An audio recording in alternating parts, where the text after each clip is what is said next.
যা করার সাবধানে করবেন কিন্তু। আমাদের মেয়ে যাতে বুঝতে না পারে তাকে গোপনে ধর্ষণ করা হচ্ছে। আরে অজ্ঞান মানুষ কি করে বুঝবে? আর তাছাড়া আমি এমন কিছু করব না যাতে সে পরে কিছু আন্দাজ করতে পারে। ঠিক আছে, এবার ভেতরে যান। তবে হ্যাঁ, সময় কিন্তু 1 ঘন্টা, তার 1 মিনিটও বেশি নয়। ক্লায়েন্ট ভদ্রলোক আর ভদ্র মহিলার দিকে বাঁকা চোখে তাকালো। তারপর টাকার একটা মোটা বান্ডেল ছুঁড়ে মেরে ভেতরে ঢুকে পড়ল। ঢুকে দরজাটা বন্ধ করে দেয়। ভেতরে মেয়ে অজ্ঞান হয়ে পড়ে আছে। ঘরে পরপুরুষ ঢুকিয়ে দিয়ে বাইরে দাঁড়িয়ে তার বাবা মা পাহারা দিচ্ছে। এভাবে তারা রাতের পর রাত নিজেদের মেয়েকে অজ্ঞান করে দেহ ব্যবসা করায়, যার বিনিময়ে তাদের ভাগ্যে জোটে একটা বড় অঙ্কের বান্ডেল। বাবা ঘড়ির কাঁটার দিকে শকুনের মতো তাকিয়ে আছে কখন 1 ঘন্টা শেষ হয়। আর মা পাশে দাঁড়িয়ে টাকা গুনছে। যদি একটা নোট কম পড়ে যায় তবে ক্লায়েন্টের আর রক্ষা নেই। আজ 1 ঘন্টা পূর্ণ হবার 4-5 মিনিট আগে ক্লায়েন্ট তার শার্টটা গায়ে জড়াতে জড়াতে বাইরে বেরিয়ে এলো। খাসা আছে, বোঝাই যাচ্ছে বহু পুরনো জিনিস। আবার আরেকদিন আসবো। আসবেন, অবশ্যই আসবেন। 1 মাসের ভেতরে আসলে ভালো ডিসকাউন্ট আছে। লোকটা ডিসকাউন্টের কথা শুনে হাসতে হাসতে বাইরে বের হয়ে গেল। তার পেছন পেছন ভদ্রলোক আর ভদ্র মহিলা তাকে এগিয়ে দিয়ে নিজেদের রুমে চলে গেল তারা। এদিকে সেই ধর্ষিতা অর্থাৎ আমাদের গল্পের হিরোইন রাত্রি ধীরে ধীরে জেগে উঠল। মেডিসিনের প্রভাব কাটতে শুরু করেছে তার। তখন প্রায় সকাল। হাতে পায়ে প্রচুর ব্যথা, শরীরের আরও নানান জায়গায় ব্যথা অনুভব করছে রাত্রি, যা চাইলেও সে কারোর সাথে শেয়ার করতে পারবে না। আজকাল সে প্রায়ই অসুস্থ থাকে। প্রতিদিন রাত্রে মা তাকে আদর করে নিজের হাতে খাইয়ে দেয়। তারপর প্রচুর ঘুম পায় তার। ঘুমে বিভোর হয়ে পড়ে। একবার ঘুমিয়ে পড়লে সকালের আগে আর ঘুম ভাঙে না। কিন্তু রাত্রির কাছে একটা বিষয় খটকা লাগে, আর সেটা হলো সে মাঝে মাঝে অনুভব করে কেউ যেন কষ্ট দিচ্ছে তাকে। তখন ভীষণ যন্ত্রণা হয় তার। কিন্তু দুর্ভাগ্য, তখন ঘুমের পাল্লা এতই ভারী থাকে তার সামনে সেই যন্ত্রণার অনুভব হেরে যায়। অনেকবার নিজের মায়ের সাথে কথাটা শেয়ার করেছে। মা ওকে বোঝানোর চেষ্টা করে এগুলো আসলে ওর স্বপ্ন। স্বপ্নের ঘরে এমন অদ্ভুত অনুভব হয় তার। অবশ্য রাত্রি তখন তার মায়ের কথাই মেনে নিয়েছে। ও নিজেও বিশ্বাস করে রাতে যা হয় সব ওর ভ্রান্তি, তাছাড়া আর কিছু নয়। কিন্তু সকালবেলা শারীরিক যন্ত্রণা এবং বিভিন্ন পরিবর্তনের কারণ জানা নেই রাত্রির। মাকে জানালে মা তাকে ওষুধ এনে দেয়। ওষুধ খেলে কমেও খানিকটা। সূর্যের আলো চোখে পড়তেই আড়মোড়া ভেঙে উঠে বসলো রাত্রি। হঠাৎ চোখ জোড়া মনের অজান্তে বিছানার চাদরের উপরে পড়ল। দেখতে পায় তার উপরে রক্তের ছোপ ছোপ দাগ লেগে আছে। এটা দেখে বেশ ঘাবড়ে যায় সে। এত পরিমাণ রক্তের উৎস কী হতে পারে জানা নেই। এরপর বিছানা থেকে নেমে এলো রাত্রি। মেঝেতে পা রাখা মাত্রই সারা শরীর কেঁপে উঠল তার। 2 পায়ের জয়েন্টে ভীষণ পেন হচ্ছে, যার কারণে হাঁটা মুশকিল হয়ে পড়ছে। কিন্তু যে করে হোক বাথরুমে যে যেতেই হবে তাকে। পায়ে ভর দিয়ে কোনো মতে সামনের দিকে এগিয়ে যেতে লাগলো। এদিকে রাত্রির বাবা মা তাদের ঘরে। দুজন একটা বিষয়ে গম্ভীর আলোচনা করছে। আমরা প্রতিদিন মেয়েটার সাথে কি ঠিক করছি এটা? রাত্রির বাবা বলল। মানে কি? কি বলতে চাইছো তুমি? বলছি ওকে কয়েকদিনের জন্য ছাড় দেওয়া যায় না? পরে না হয় আবার। বাবা গো বাবা, বলছি এত দরদ কোথা থেকে আসে তোমার? একবার ভেবে দেখেছো এই যে ভালো থাকতে পারছো, ভালো খেতে পারছো, এসব কিসের জন্য? সেসব বুঝি আমি, কিন্তু একটা কথা বলো তো, রাত্রে যদি আমাদের নিজেদের মেয়ে হতো এটা করতে পারতে কিছুতেই? ভদ্রলোক কথাটা বলা মাত্রই রাত্রির মা তার মুখটা চেপে ধরল। মাথাটা কি খারাপ হয়ে গেল তোমার? এই কথা মুখ থেকে কি করে বের হলো তোমার? কেন ভুল কিছু বললাম? রাত্রি যদি জানতে পারে আমরা ওর বাবা মা নই তবে কি ঘটবে একবার কল্পনা করে দেখো। এই কথা একবার বলেছ, ভালো কথা, আর যেন ভুলেও মুখ থেকে বের না হয়, মনে থাকে যেন। আচ্ছা ঠিক আছে। শোনো, একটা ভালো ক্লায়েন্টের সাথে কথা হয়েছে গতকাল। তাকে আজকের ডেট দিয়েছি। বয়স খুব একটা না, এই 23-24 হবে। বুঝতেই পারছো এদের থেকেই বেশি টাকা হাতানো যায়। আমি প্রথমবার যে রেট দিয়েছি তাতেই এক কথায় রাজি হয়ে গেছে। তাই নাকি? সে তো খুব ভালো কথা। হ্যাঁ, ভালো তো হবেই। টাকার কথা শুনেছ, এখন আমার কথা তো ভালোই লাগবে। রাত্রির বাবা চুপ হয়ে গেল।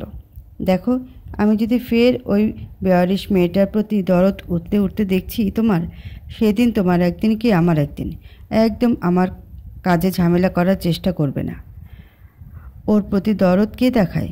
আসলে শুধু টাকার কথা ভাবলেই হয়। তার মেশিনটারও তো যত্ন নিতে হয় মাঝে মাঝে, নয়তো দেখবে একদিন সে টাকা দেওয়া বন্ধ করে দিয়েছে। ভাত বকা বন্ধ করো, থামো এবার। অজ্ঞতা ভদ্রলোক নিজের স্ত্রীর কাছে নতি স্বীকার করল। এ প্রথম নয়, যখনই সে নিজের স্ত্রীকে কোনো পরামর্শ দিতে আসে সে নিজের যুক্তি দিয়ে থামিয়ে দেয় তাকে। নিজের স্ত্রীকে প্রচুর ভয় পায় রাত্রির বাবা। তার ভেতরে কিছুটা হলেও রাত্রির জন্য সিম্প্যাথি কাজ করে, কিন্তু স্ত্রীর সামনে সেটা প্রদর্শন করার সাহস হয় না তার। সবসময় ভয়ে চুপসে থাকতে হয়। এদিকে বাথরুম থেকে ফ্রেশ হয়ে নিজের রুমে ফিরে আসলো রাত্রি। মা নাস্তা নিয়ে এলো ওর জন্য, সাথে একটা ওষুধ। নাস্তাটা কর্মা, আর এটাও খেয়ে নে। কিসের ওষুধ এটা? তোর ব্যথার। আর কি? তুমি জানলে কি করে আমার এখন ওষুধ প্রয়োজন? আমি কিছু বলিনি তো তোমায়। আরে আমি তোর মা, মায়েরা সব বুঝতে পারে, তাদের বলতে হয় না। এত বকবক না করে খেয়ে নেই। রাত্রি তার মায়ের সামনে খাবার খেতে লাগলো।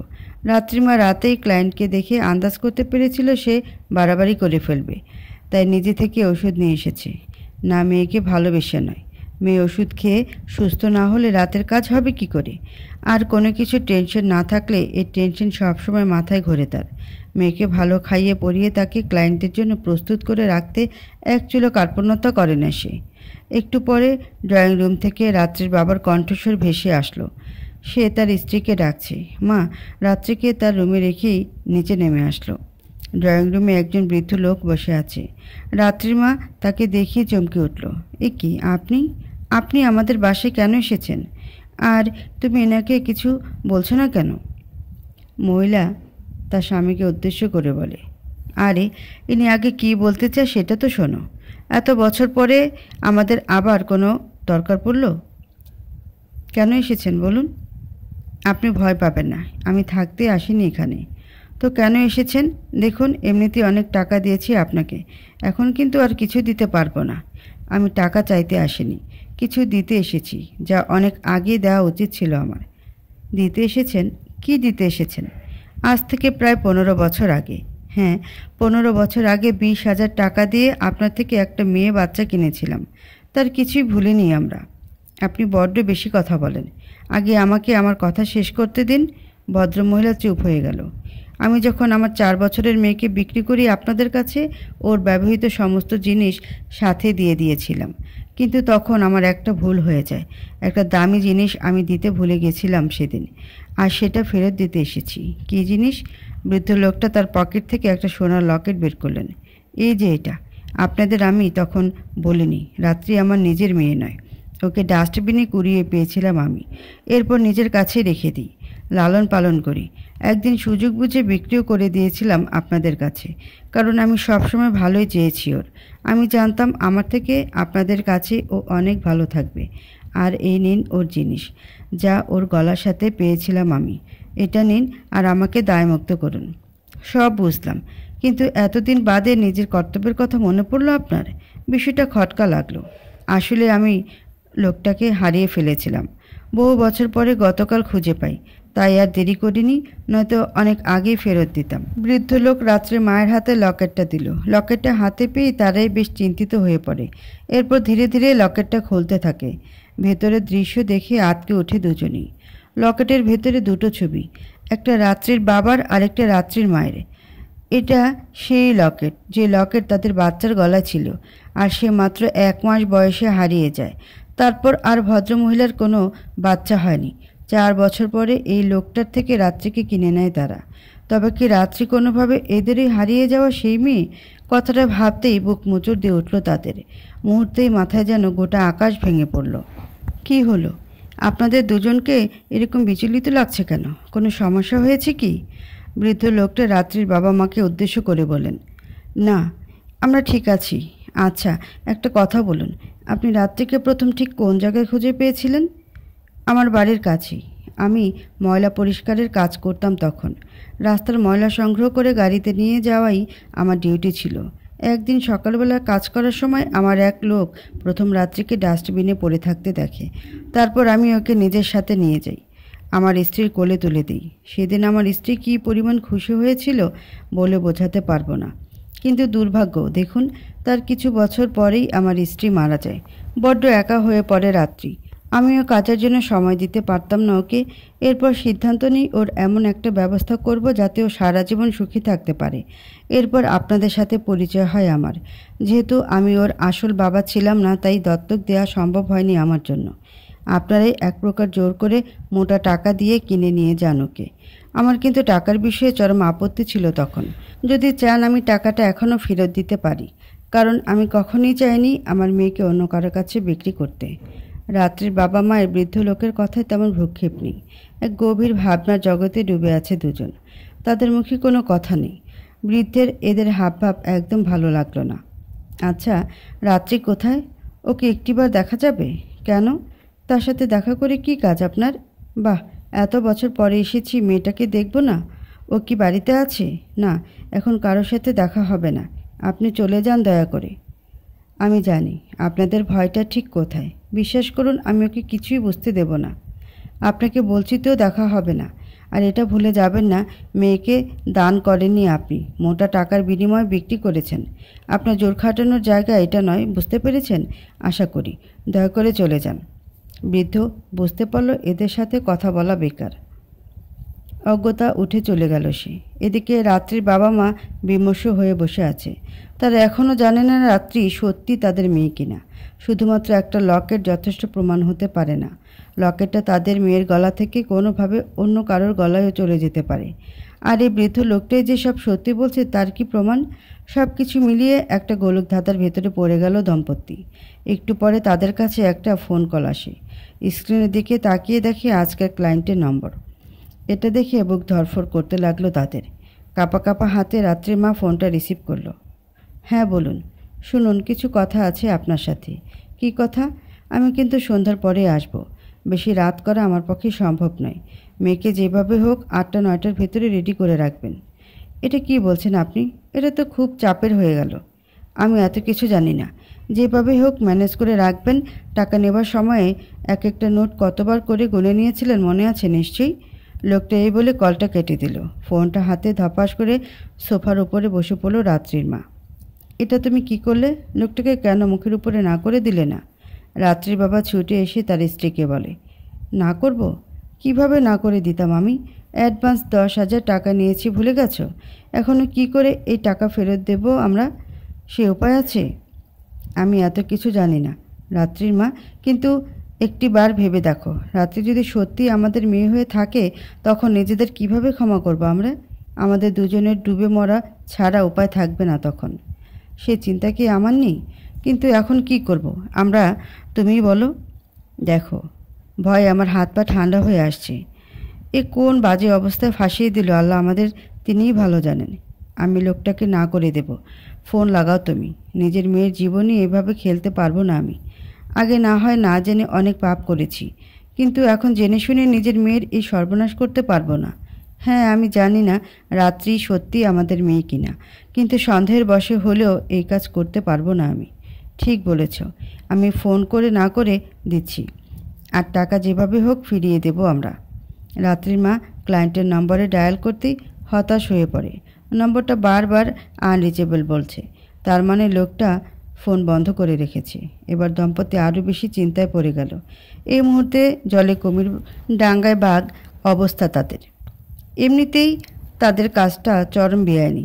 এগুলো নিয়ে ক্লায়েন্টদের সাথে একেবারে বাড়াবাড়ি করা যাবে না। আবার মেয়েকেও সর্বনাশের হাত থেকে বাঁচাতে হবে। সারাদিন তাদের এই চিন্তার ভেতরে কেটে গেল। বিকেলবেলা বারান্দায় এসে দুজন নিজেদের ভেতর আলোচনা করছে। রাত্রিমা, আমি একটা উপায় খুঁজে পেয়েছি, যদিও জানি না সেটা কতটা সফল। কি উপায়? আমরা রাত্রিকে ওই লোকটা মানে ওর পুরাতন বাবার কাছে রেখে আসি কিছুদিনের জন্য। ওর কাছে রাত্রি সব থেকে বেশি নিরাপদ থাকবে। এভাবে আমাদের দুজনের উপরে যতই ঝড় বয়ে যাক না কেন, তার আজ অন্তত মেয়েটা পর্যন্ত পৌঁছবে না। এটা ভালো কথা বলেছ, কিন্তু আজ সকালে লোকটার সাথে যে ব্যবহার করেছি দুজনে, এখন কোন মুখে যাব তার কাছে সাহায্য চাইতে? সেটা নিয়ে তুমি ভেবো না এখন। উনি রাত্রিকে এখনও অনেক ভালোবাসেন। আমরা সাহায্য চাইলে না করতে পারবে না। ঠিক আছে, তাহলে তাই যাও। এক্ষুনি বেরিয়ে পড়ো, কথা বলো ওনার সাথে। যদি রাজি হয় রাতের অন্ধকারে রাত্রিকে রেখে আসবো তার কাছে। রাজি হবে আমি জানি, কিন্তু আমাদের উচিত একটিবারের জন্য হলেও ওনার কাছে যাওয়া, ওনার অনুমতি নেওয়া। রাত্রির বাবা মা চায় রাত্রিকে এই ক্লায়েন্টেরদের থেকে কিছু দিনের জন্য দূরে রাখতে। এছাড়া কোনো উপায় নেই। ইতিমধ্যে 1 ডজনের ওপর ক্লায়েন্ট বুক করে রেখেছেও তারা। এত বড় ধকল সামলাতে রাত্রিকে সবার ছায়া থেকে দূরে পাঠানোর বিকল্প নেই। এইভাবে রাত্রির বাবা বৃদ্ধের বাসার উদ্দেশ্যে রওনা দিল। তার বাসায় পৌঁছতে পৌঁছতে প্রায় সন্ধ্যা হয়ে গেল। দীর্ঘ 15 বছর পরেও এখানের সমস্ত পথঘাট জলের মতো পরিষ্কার ভদ্রলোকের কাছে। গাড়ি থেকে নেমে কিছু পথ হেঁটে যেতে হয়। চিপা গলি দিয়ে বৃদ্ধের বাসার উদ্দেশ্যে পা চালাতে লাগলো সে। এক পর্যায়ে পৌঁছেও গেল। দরজার কাছাকাছি আসতে ভেতর থেকে একটা মেয়ে কণ্ঠস্বর ভেসে আসলো তার কানে। হঠাৎ সে তার পা জোড়া থামিয়ে দিল। জানালার ফাঁক দিয়ে উঁকি মেরে দেখার চেষ্টা করছে বৃদ্ধের ঘরের ভিতরে কে আছে, কারণ তার জানা মতে বৃদ্ধ এখানে একাই থাকে। তার ঘর থেকে মেয়েদের গলার আওয়াজ ভেসে আসা অস্বাভাবিক।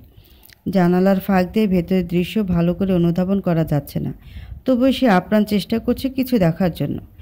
মেয়েটা কথা বলতে বলতে একসময় জানলার সামনেই চলে আসলো। তাকে এক ঝলক দেখেই ভদ্রলোক চমকে উঠল। ভয়ে 2 পা পেছনে সরে গেল সে। হে খোদা, এটা কি দেখছি আমি? এ তো আমার মেয়ে রাত্রি, যাকে বাড়িতে রেখে এসেছি আমি। কিন্তু রাত্রি ওর পুরাতন বাবাকে তার ঠিকানায় জানলো কি করে? আরও এই সময় এখানেই বা কী করছে? দেখে তো এদের বহুদিনের পরিচিত মনে হচ্ছে। যদি তাই হয়, এই বৃদ্ধ সকালে সব অস্বীকার করলো কেন? নিজের কাছে নিজেই প্রশ্ন ছুড়ে দিল রাত্রির বাবা। আতঙ্ক আর বিস্ময়ে গলা শুকিয়ে যেতে লাগলো তার। মেয়েটা এক পর্যায়ে জানলার একেবারে কাছে চলে আসলো। এরপর কাউকে কিছু বোঝার সুযোগ না দিয়ে হঠাৎ জানলাটা খুলে ফেলল। রাত্রির বাবা স্পষ্ট দেখতে পাচ্ছে তার সামনে তার মেয়ে দাঁড়িয়ে আছে। মেয়েটাও হতবাক। দুজনে দুপ্রান্ত থেকে স্থির হয়ে দুজনের দিকে তাকিয়ে আছে। এরপর ঘোর কাটতেই রাত্রির বাবা ঘরের ভেতর ছুটে যায়। উল্লেখ্য দরজাটা ভেতর থেকেই খোলা ছিল। উনি বুঝতে পারেনি আগে সেটা। ঘরের ভেতরে ঢুকে ভদ্রলোক নিজের মেয়েকে খুঁজতে থাকে, কিন্তু কোথাও তাকে খুঁজে পাওয়া যাচ্ছে না। এটুকু সময়ের ভিতরে একটা মানুষ কোথায় উধাও হয়ে যেতে পারে মাথায় ঢুকছে না তার। এক পর্যায়ে বৃদ্ধ লোকটা ভেতরের রুম থেকে বেরিয়ে আসলেন। তিনি রাত্রির বাবাকে এই সময় নিজের ঘরে দেখে অবাক হয়ে গেলেন। এ কি ভাই সাহেব, আপনি এখানে এই সময়? হ্যাঁ, এসেছিলাম। তার আগে বলুন, আমার মেয়ে রাত্রি কোথায়? রাত্রি কোথায় মানে? রাত্রি এখানে কি করে আসবে? আপনি কি পাগল হয়ে গেলেন? আমি একটু আগে শুনেছি আপনাকে আমার মেয়ের সাথে কথা বলতে। শুধু তাই নয়, আমি আমার মেয়েকে নিজের চোখে দেখেছি। মাথা খারাপ হয়ে গেছে আপনার? কি বলছেন এগুলো? আমি আমার নাতনির সাথে কথা বলেছি। আর এখানে রাত্রি কি করে আসবে আপনিই বলুন। আপনার নাতনি মানে?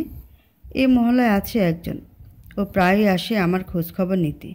এই তো একটু আগেও এসেছিল, চলে গেছে মনে হয়। আমি এত কিছু জানি না, শুধু এইটুকুই জানি আমি আমার মেয়ে দেখেছি এখানে। আর আপনি মিথ্যাচার করছেন আমার সাথে। না, আমি কোনো মিথ্যাচার করছি না। একটা কাজ করো, তুমি বরং বাড়িতে ফিরে যাও। সেখানে গিয়ে দেখো তোমার মেয়ে ঘরেই আছে। আমি নিজে আজ সকালে ওর সাথে দেখা করার জন্য চেষ্টা করলাম কত, কিন্তু তোমরা আমায় সেটা করতেই দিলে না। এখন কিনা এই দাবি করছো রাত্রে আমার কাছে আছে। আরে তোমার মেয়ে আমার কাছে কি করে থাকবে ভেবে দেখো। রাত্রির ব্যাপার এখনও মনে আছে। সে রাত্রিকে স্পষ্ট দেখেছে। তার নিজের চোখের সামনে রাত্রি দাঁড়িয়েছিল। এত বড় দেখার ভুল সে কিছুতেই করতে পারে না, এইটুকু নিশ্চিত। অজ্ঞতা বৃদ্ধের ঘর থেকে বেরিয়ে এলো সে। তার কাছে যে সাহায্যের জন্য এসেছিল সেটা আর উল্লেখ করাই হলো না। একবার ভাবলো বাসায় ফোন দিয়ে স্ত্রীর সাথে কথা বলবে, রাত্রে সত্যি নিজের ঘরে আছে কিনা, কিন্তু দুর্ভাগ্য সেই সময় কলটাও লাগছিল না। হিতাহিত জ্ঞানশূন্য ভদ্রলোক আর কোনো উপায় না খুঁজে পেয়ে নিজের বাসার উদ্দেশ্যে রওনা দিল। বাসায় পৌঁছতে পৌঁছতে প্রায় রাত 8টা বেজে গেল। হন্তদন্ত হয়ে সে বাসার ভেতরে ঢুকল। রাত্রিমা রীতিমতো ভরকে গেল স্বামীর কর্মকাণ্ড দেখে। কি হলো তোমার, এরকম করছো কেন? কোনো কথা হলো লোকটার সাথে? না, কোনো কথা হয়নি। কথা হয়নি মানে? কথা হয়নি তো তোমায় কেন পাঠালাম আমি? এ বিষয়ে পরে কথা বলছি, আগে বলো তোমার মেয়ে কোথায়? কোথায় আবার? ঘরেতেই আছে, আর কোথায় থাকবে? সন্ধ্যার পরে কি ও কোথাও গিয়েছিল আজকে? কি আবল তাবল বলছো? রাত্রিকে চেনো না তুমি? ও রাত্রিবেলা বাইরে যাবার মেয়ে? তোমার থেকে এত ব্যাখ্যা শুনতে চাচ্ছি না। আগে বলো, ওই যে সন্ধ্যার পরে বাইরে যায়নি, এই বিষয়ে তুমি পুরোপুরি নিশ্চিত কি না? তুমি কি তোমার মেয়েকে পাহারা দেবার জন্য বলে যাওনি আমায়? তাহলে এসব কেন বলছো? তার মানে তুমি নিশ্চিত নও? না, আমি কাজ করছিলাম। তবে ও কোথায় গেলে আমাকে তা বলতো। তাছাড়া আমি এটুকু বলতে পারি ও কোথাও বেরোয়নি, নিজের ঘরেই ছিল। তুমি একটা কাজ করো, রাত্রিকে জিজ্ঞেস করে নাও। আমার সাথে শুধুই তর্ক করে যাচ্ছ তখন থেকে। দম্পতি রাত্রির ঘরের দিকে গেল। দরজা ভেতর থেকে বন্ধ করা। কলিং বেল প্রেস করতে ভেতর থেকে একটু পরে রাত্রি বেরিয়ে এলো। নাও, এবার তোমার মেয়েকে জিজ্ঞেস করো। রাত্রির মা টিপ্পনি কেটে তার স্বামীকে উদ্দেশ্য করে বলল, কি হয়েছে মা, তুমি এইভাবে ছুটে আসলে কেন? আজ সন্ধ্যার পরে কোথাও কি বেরিয়েছিলি তুই? তোর বাবাকে বল। না তো, আমি কোথায় যাব? তাছাড়া আমি কোথাও গেলে তো মাকে সাথে নিয়েই যাই। আমি কোথাও যাইনি। নাও, এবার নিজের কানে শুনে নাও কি বলছে তোমার মেয়ে। তুই সত্যি বলছিস তো? দেখ, আমি তোকে সন্ধ্যার পরে একটা জায়গা দেখেছি, আর আমি নিশ্চিত সেটা মনের বা চোখের ভুল নয় আমার। মা, বাবা কি বলছে এগুলো তুমি বোঝাও তাকে। তুই ঘরে যা তো, আমি বোঝাচ্ছি তোর বাবাকে। মাথা খারাপ হয়ে গেছে আজ ওনার। এরপর রাত্রি নিজের মায়ের কথা মতো ওর বাবার মুখের ওপর ঘরের দরজাটা বন্ধ করে দিল। ভদ্রলোক হতবাক দৃষ্টিতে তাকিয়ে আছে সেই দিকে। রাত্রির মা তাকে বুঝিয়ে নিচে নিয়ে এলো। একটু পরে তাদের বাড়িতে একটা অচেনা নম্বর ফোন কল আসলো। ফোনটা রিসিভ করতে ওপাশ থেকে পুরুষ কণ্ঠ ভেসে আসি। আমি কি আমান সাহেবের সাথে কথা বলছি? রাত্রির বাবার নাম আমান খান। উনি হ্যাঁ বোধক উত্তর দিলেন। হ্যাঁ, আমি আব্দুর রহমান। আপনার জন্য একটা ভালো খবর আছে। ভালো খবর? কিসের ভালো খবর? আশ্চর্যবোধক প্রশ্ন বলল। প্রায় 15 বছর আগে আপনার মেয়ে হারিয়ে গিয়েছিল না? হ্যাঁ তো, আমরা আপনার মেয়েকে খুঁজে পেয়েছি বলা ঠিক হবে না। একটা লোক আপনাদের মেয়েকে চুরি করেছিল। সে চোর নিজেই এসে স্বীকারোক্তি দিয়েছে আমাদের কাছে। সাথে আপনার মেয়েকেও নিয়ে এসেছে সে। লোকটার কথা শুনে হাত থেকে মোবাইলটা মেঝের উপরে পড়ে গেল আমান সাহেবের।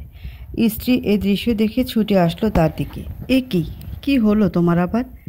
আমি কিছু বুঝতে পারছি না রাত্রির মা, মাথা ঘুরছে আমার। কেন, কি হয়েছে?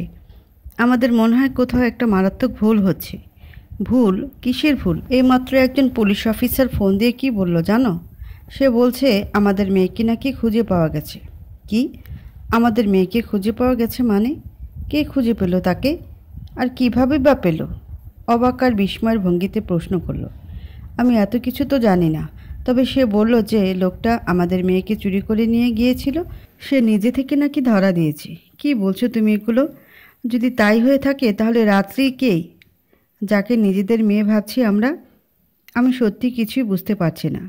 আমাদের মেয়ে যদি সত্যিকার অর্থে ফিরেই আসে তাহলে সেটা তো খুশির খবর। অন্যদিকে রাত্রি, ও যদি আমাদের মেয়ে না হয় তবে ছোটবেলার লকেট পাওয়া গেল কি করে ওর কাছে? আমি সেটাই ভাবছি। বৃদ্ধ লোকটা তো নিজের মুখে স্বীকার করলো লকেটটা সে নিজে রাত্রি থেকে পেয়েছে, যার ভেতরে এখনও আমাদের দুজনের ছবি জ্বলজ্বল করছে। শোনো, আমরা এগুলো নিয়ে পরে ভাবার অনেক সময় পাবো। এখন আমাদের যেটা করতে হবে সেটা হলো ওই পুলিশের কাছে যাওয়া যে আমাদের মেয়ের খোঁজ দিয়েছে। দেখো, আমরা তাকে চিনি না, জানি না, শুধু একটা ফোন কলের ভিত্তিতে এতটা বিশ্বাস করা ঠিক হবে? বিশ্বাস পুরোপুরি আমিও করছি না এই মুহূর্তে, কিন্তু আমাদের তো একটি বার গিয়ে সত্যি মিথ্যেটা যাচাই করে আসা উচিত। তাতে তো আর সমস্যা নেই। যা ভালো বলছো তুমি। আমার কিন্তু ভয় করছে খুব। এত ভয় পাবার কিছু নেই রাত্রির মা। আমি এমন কিছু করব না যা আমাদের জন্য বিপদের কারণ হতে পারে। আচ্ছা, তাহলে যাও, তুমি গিয়ে দেখে আসো এত বছর পরে পুলিশ অফিসার কেন ডাকলো তোমায়। তবে এত সহজেও কিন্তু বিশ্বাস করো না কাউকে। বুঝতে পেরেছি। তুমি আমাকে নিয়ে অযথা টেনশন করো না। আজ রাতে যে ক্লায়েন্ট আসার কথা ছিল তাকে তার পেমেন্ট ব্যাক করে দেওয়া হয়েছে। আপাতত আজকের দিনের জন্য রাত্রি একটু প্রশান্তি পাবে। আজ আর তার খাবারের সাথে ঘুমের ওষুধ মেশানোর কোনো প্রয়োজন পড়েনি। রাতে ঘুমের ঘরে নিজেকে আঘাতে জর্জরিত হতে অনুভব করছে না আজ রাত্রি। সব কিছু মিলিয়ে আজকের রাতটা তার জন্য পুরোপুরি অন্যরকম।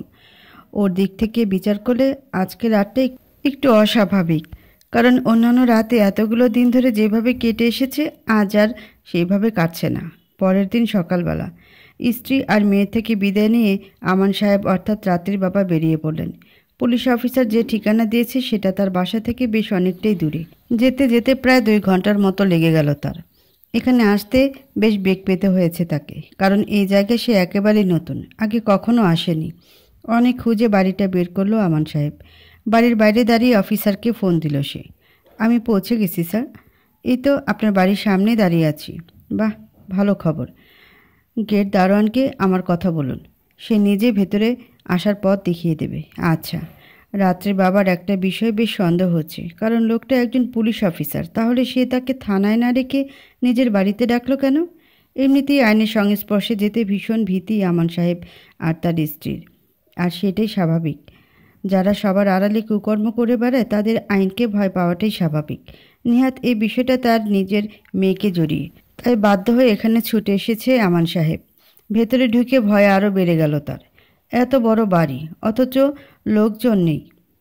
বাড়ির প্রধান দরজা দিয়ে ভেতরে ঢুকল সে। যত ভেতরে যাচ্ছে তার ভয়ের মাত্রা ক্রমাগত বেড়েই চলছে। ঘরের ভেতরে বিশাল বড় এক ড্রয়িং রুম। তার মাঝখানে এসে দাঁড়ালো আমান সাহেব। মাথার উপরে এক মস্ত বড় ঝাড়বাতি ঝুলছে তার। কেউ কি আছেন ভেতরে? আমি এসে গেছি। আশপাশ থেকে তার প্রশ্নের কোনো সাড়া শব্দ এলো না। কোথায় সেই পুলিশ? কোথায় সেই চোর লোকটা? কোথায় তার মেয়ে? যত দূর চোখ যাচ্ছে শুধু শূন্যতা ছাড়া কিছুই ধরা দিচ্ছে না আমান সাহেবের চোখে। এবার সে সত্যিই ঘাবড়ে গেল। তখন স্ত্রীর কথা মনে পড়তে লাগলো তার। হয়তো সে তখন ঠিকই ধরেছিল। এইভাবে কাউকে বিশ্বাস করা একদম ঠিক হয়নি। কি হলো? কেউ কোনো কথা বলছেন না কেন? কোথায় সবাই? স্যার, আমি এসে গেছি। আমান সাহেব পকেট থেকে ফোনটা বের করে সে পুলিশ অফিসারের নম্বরে ডায়াল করবে, ঠিক তখনই ঘরের লাইট অফ হয়ে গেল। চারপাশে পিনপত্র নীরবতা। এর মাঝে সে বুঝতে পারল কেউ পেছন থেকে এগিয়ে আসছে তার দিকে। তার পায়ের আওয়াজ স্পষ্ট শোনা যাচ্ছে। হঠাৎ সে কিছু বুঝে ওঠার সুযোগ না দিয়েই আমান সাহেবের মাথায় লাঠি দিয়ে সজোরে আঘাত করল। মুহূর্তে এক অস্ফুট চিৎকারে মাটিতে লুটিয়ে পড়ল সে। তার মাথা দিয়ে উষ্ণ রক্ত গড়িয়ে পড়ছে। ঠিক তখন আবার ঘরের লাইট অন হয়ে গেল। নিচে মেঝেতে পড়ে আছে আমান সাহেব, আর তার মাথার কাছে দাঁড়িয়ে আছে স্ত্রী, অর্থাৎ রাত্রির মা, যার হাতে একটা লাঠি, আর সেই লাঠির আগা থেকে ফোঁটা ফোঁটা রক্ত মেঝের উপরে পড়তে লাগলো। স্বামীকে এই অবস্থায় দেখে সে ভীষণ খুশি, কারণ সে যা চেয়েছিল ঠিক সেটাই হলো। চোখ মেলে নিজেকে বাড়ির বিছানার উপরে দেখতে পায় আমান সাহেব।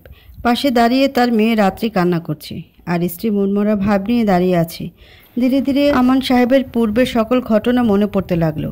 সে পুলিশের বাড়িতে যাওয়া, তাকে কোথাও খুঁজে না পাওয়া, হঠাৎ লাইট অফ হয়ে যাওয়া, তারপর কেউ পেছন থেকে এসে মাথার উপরে আঘাত করা। সবটা চোখের সামনে পরিষ্কার হতে লাগলো আমান সাহেবের।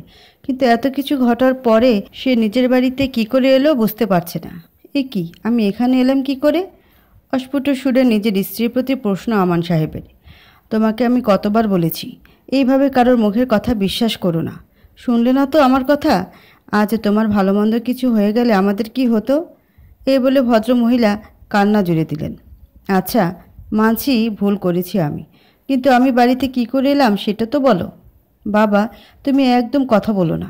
ডাক্তার এমনিতেই বেশি চাপ নিতে বারণ করেছে তোমায়। আমাকে কেউ আঘাত করে ফেলে দিয়েছিল, এইটুকু মনে আছে আমার। এরপর কি ঘটেছে আমি কিছু জানি না। তোমরা দয়া করে বলবে আমি বাড়িতে কি করে এলাম? এটা না জানতে পারলে আমি আরও বেশি মানসিক অশান্তিতে থাকব। বুঝতে পারছো না কেন তোমরা? মা তোমাকে বাড়িতে নিয়ে এসেছি। রাত্রির কথা শুনে অবাক হয়ে গেছেন আমান সাহেব। কি, রাত্রির মা? তুমি আমাকে খুঁজে পেলে কি করে? আর তুমি তো বাড়িতেই, মানে এখানেই ছিলে। তাহলে আমি এরকম কিছু আন্দাজ করেছিলাম তোমার সাথে হয়তো খারাপ কিছু ঘটবে, তাই লুকিয়ে তোমার পেছন পেছন ফলো করি।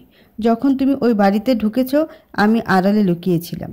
এরপর যখন দেখি তোমার ফিরতে দেরি হচ্ছে আমার সন্দেহ হয়। তারপর বাড়ির ভিতরে ঢুকি আমি। এরপর দেখতে পাই ঘরের ভেতরে তুমি অজ্ঞান হয়ে পড়ে আছো। আর ঠিক তখন কেউ আমার উপস্থিতি বুঝতে পেরে ঘটনাস্থল থেকে পালিয়ে যায়। কে ছিল সে? তুমি তাকে দেখতে বা চিনতে পেরেছ? না, এমনিতেই তখন ঘরে বেশ অন্ধকার ছিল, কিন্তু তার ভেতরেও তোমাকে চিনতে ভুল হয়নি আমার। কিন্তু দুর্ভাগ্য, ওই লোকটার চেহারা দেখতে পাইনি আমি। এটাও জানি না সে কোথায় পালিয়েছে। তুমি একবারের জন্য ওর মুখটা দেখতে পেলে ভালো হতো। আমিও জানতে পারতাম কে পেছন থেকে এইভাবে ছুরি মারার চেষ্টা করছে আমায়। তখন এত কিছু মাথায় ছিল না আমার। আল্লাহর কাছে লাখ লাখ শুকরিয়া, উনি তোমার মারাত্মক কোনো ক্ষতি করে দেননি। রাত্রি এটুকু জানে যে ওর বাবার ক্ষতি করতে চেয়েছিল কেউ, কিন্তু এর আগের কোনো ঘটনা জানা নেই ওর। বাবা মায়ের কথার অনেক কিছু বুঝতে পারে না সে। আর কি করে বা বুঝবে? বাবা মা ওর সামনে কিছু প্রকাশ করতে গেলে নিজেদেরই যে ফেঁসে যেতে হয়। আমান সাহেব মাথায় আঘাত পাওয়াতে ডাক্তার তার মাথায় একটা ব্যান্ডেজ বেঁধে দিল, তার সাথে কিছু মেডিসিন। রাত্রির মা তাকে সেবা শুশ্রূষা করে সুস্থ করে তোলায় দিন রাত এক করে দিচ্ছে। কিন্তু কে জানে এসবই তার লোক দেখানো। এর পেছনে যে অন্য কোনো রহস্য লুকিয়ে আছে সেটা সবারই অজানা। রাত প্রায় 11টা। বাসার সবাই ঘুমিয়ে পড়েছে। এখন আর রাত্রিদের বাড়িতে আগের মতো প্রতি রাতে রুটিন করে ক্লায়েন্ট আসে না। রাত্রির মা একে একে পেমেন্ট ফেরত দিচ্ছে সবাইকে, যদিও এই কাজের জন্য প্রচুর বেগ পেতে হয় তাকে। হঠাৎ ভদ্রমহিলার ফোনটা বেজে উঠল। পাশ ফিরে দেখে স্বামী অঘরে ঘুমোচ্ছে। তাড়াতাড়ি বিছানা ছেড়ে বারান্দায় চলে গেল সে। বারান্দায় কারোর সাথে চুপি চুপি ফোনালাপ সেরে নিচে নেমে আসলো। তারপর বাড়ির মেন দরজা খুলে চোরের মতো এদিক ওদিক তাকাতে তাকাতে বাইরে চলে যায়। কি ব্যাপার, এত রাতে এভাবে চলে এলে কেন? রাত্রির মায়ের উদ্বিগ্ন স্বরে প্রশ্ন। তো আর কি করব, কাজটা তো করতে পারলে না তুমি, সবটা ঘেটে ঘ করে দিলে। আমি কি ইচ্ছে করে করেছি নাকি? তখন কি করে বুঝবো কেউ বাড়ির ভেতরে এসে পড়বে? তোমার কি কাজটা আর একটু সাবধানে করা উচিত ছিল না? আমি সত্যি বুঝতে পারিনি শেষে এভাবে গন্ডগোল পেকে যাবে। কত বড় সুযোগ হাতছাড়া হয়েছে আজ, হয়তো বুঝতে পারছো না তুমি। আমার তোমার উপরে উল্টো রাগ হচ্ছে এখন। দেখো, এটা রাগারাগি করার সময় নয়। আজকে ওকে মারতে পারিনি তো কি হয়েছে, সুযোগ আবারও আসবে। হ্যাঁ, সেই আশাতেই থাকো। আমার মনে হয় না এমন সুযোগ আর কোনোদিন পাবো। ইচ্ছে করছে ওকে এখনই গিয়ে শেষ করে দিই, কিন্তু সেটা করার উপায় নেই। হ্যাঁ, বাড়ির ভেতরে বসে কিছুই করা যাবে না, এতে সন্দেহের তীরটা তোমার উপরই তাক করবে সবাই। আজকে হাতের কাছে পেয়েও কিছু করতে পারলাম না, এই অনুতাপ ওকে মারার পর দূর হবে আমার। আচ্ছা, একটা কথা, ওই লোকটা এখন কোথায় যে তোমায় তোমার স্বামীকে মারতে দেখে ফেলেছিল? আমি ওর একটা ভালো ব্যবস্থা করেছি, টেনশন করো না। শোনো, তুমি এখন চলে যাও। কেউ দেখে ফেলে কী হবে ভাবতে পেরেছো? সে কারণেই তো রাতের বেলায় দেখা করতে আসলাম। কে কিছু জানতে পারবে না। এখন যাও, রাত্রি বাবা জেগে উঠতে পারে। আর হ্যাঁ, এরপরে যা করার আরও সাবধানে করতে হবে আমাদের। এমনিতে এই ঘটনার পরেও আরও বেশি সতর্ক থাকবে। আচ্ছা, রাত্রি সেই লকেটটা কোথায়, যেটা ফেরত দিতে এসেছিলাম আমি? আছে, আমার কাছেই আছে। সেদিন যে কি নাটকটা এনে করেছিলে তুমি, আমার সেগুলো ভেবে হাসি পাচ্ছে। আমায় ওইভাবে বের করে দিলে বাড়ি থেকে। এগুলো করতে হয়, তুমি বুঝবে না এসব। এখন কেটে পড়ো তাড়াতাড়ি। এরপর সে বৃদ্ধ রাত্রির মায়ের কাছ থেকে বিদায় নিয়ে চুপি চুপি সরে পড়ল। রাতের অন্ধকারে কারো দৃষ্টিগোচর হলো না সেটা। পরের দিন সকালবেলা একটা অপরিচিত নম্বর থেকে কল আসলো রাত্রির মায়ের ফোনে। ফোনটা রিসিভ করতে ওপাশ থেকে এক পুরুষ কণ্ঠ ভেসে আসে। হ্যাঁ বলুন, আপনি আমান সাহেবের স্ত্রী অর্থাৎ রাত্রির মা, তাই তো? হ্যাঁ, আমি আমান সাহেবের স্ত্রী। কোনো দরকারে ফোন করেছেন বলুন? দরকার তো অবশ্যই আছে। এমনি এমনি কেউ কাউকে স্মরণ করে? আচ্ছা বলুন। আপনার সাথে একটা ডিল করতে চাই আমি। ডিল? কিসের ডিল? আর আমি আপনার নাম ধাম পরিচয় কিছু না জেনে ডিল করতে যাব কেন? আমি আপনার এক পুরাতন কাস্টমার। এখন আমাকে আপনার একজন শুভাকাঙ্ক্ষী হিসেবেই মনে করতে পারেন। দেখুন, আপনার কথার আগামাথায় কিছুই বুঝতে পারছি না আমি। যা বলার পরিষ্কার করে বলুন। আমি আপনার মেয়েকে নিতে চাই। কি বলছেন আপনি এগুলো? পাগল হয়ে গেছেন নাকি? আরে ম্যাডাম, আগে আমার কথা শেষ করতে তো দিন। আপনার মেয়েকে আমি কিনতে চাই, তার পরিবর্তে একটা মোটা অঙ্কের অ্যামাউন্ট আপনার অ্যাকাউন্টে জমা হবে। টাকার কথা শুনে যেন জিহ্বাটার লোভে যেন লক লক করে উঠল আমান সাহেবের স্ত্রীর। টাকার পরিমাণটা শুনে সে আরও বেশি অবাক হয়। একটু খুলে বলবেন যে আপনি আমার মেয়েকে কিনে ঠিক কী করতে চাইছেন?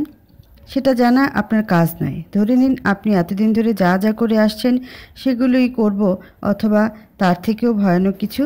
কেন, কোনো সমস্যা আছে বুঝি? না না, সমস্যা থাকবে কেন? তাহলে আপনি রাজি?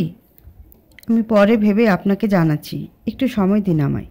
আচ্ছা ঠিক আছে, আপনি সময় নিন, ভাবুন। এরপর যদি মনে হয় আমি যেটা বললাম সেটা আপনার জন্য লাভজনক, তাহলে জানাবেন আমায়। ঠিক আছে, এই বলে লোকটা ফোনটা রেখে দিল। এদিকে রাত্রে মায়ের কপালে চিন্তার ভাঁজ। সে ঠিক কী করবে বুঝতে পারছে না। তবে এটা ঠিক, রাত্রিকে এখন সরিয়ে দিতে পারলে তাকে নিত্যদিনের টেনশন বয়ে বেড়াতে হচ্ছেন তাকে। এদিকে রাত্রির অনুপস্থিতিতে আমান সাহেবের একটা ব্যবস্থা করা যাবে। ব্যাস, দুটো পথের কাটাই দূর তাহলে।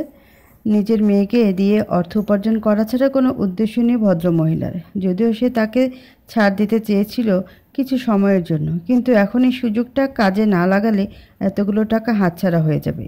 সেটা কিছুতেই হতে দিতে চায় না সে। তাই সে সিদ্ধান্ত নিল রাত্রিকে ওই লোকটার কাছে বিক্রি করে দেবে। এরপর রাত্রিকে নিয়ে যা খুশি করুক সে। অন্তত প্রতিদিন ঝামেলার থেকে একদিনে সব মিটে যাওয়াই ভালো। কিন্তু এই ধূর্ত মহিলার এর পেছনে যে কোনো ভয় বা আশঙ্কা কাজ করছে না এমনটাও নয়। তার ভয় রাজহাঁসের সব ডিম একসাথে পেতে গিয়ে আবার না পথে বসতে হয়। তবে তার ব্যবস্থাও করে রেখেছে সে। এর 2 দিন পর রাত্রি বারান্দায় বসে আছে।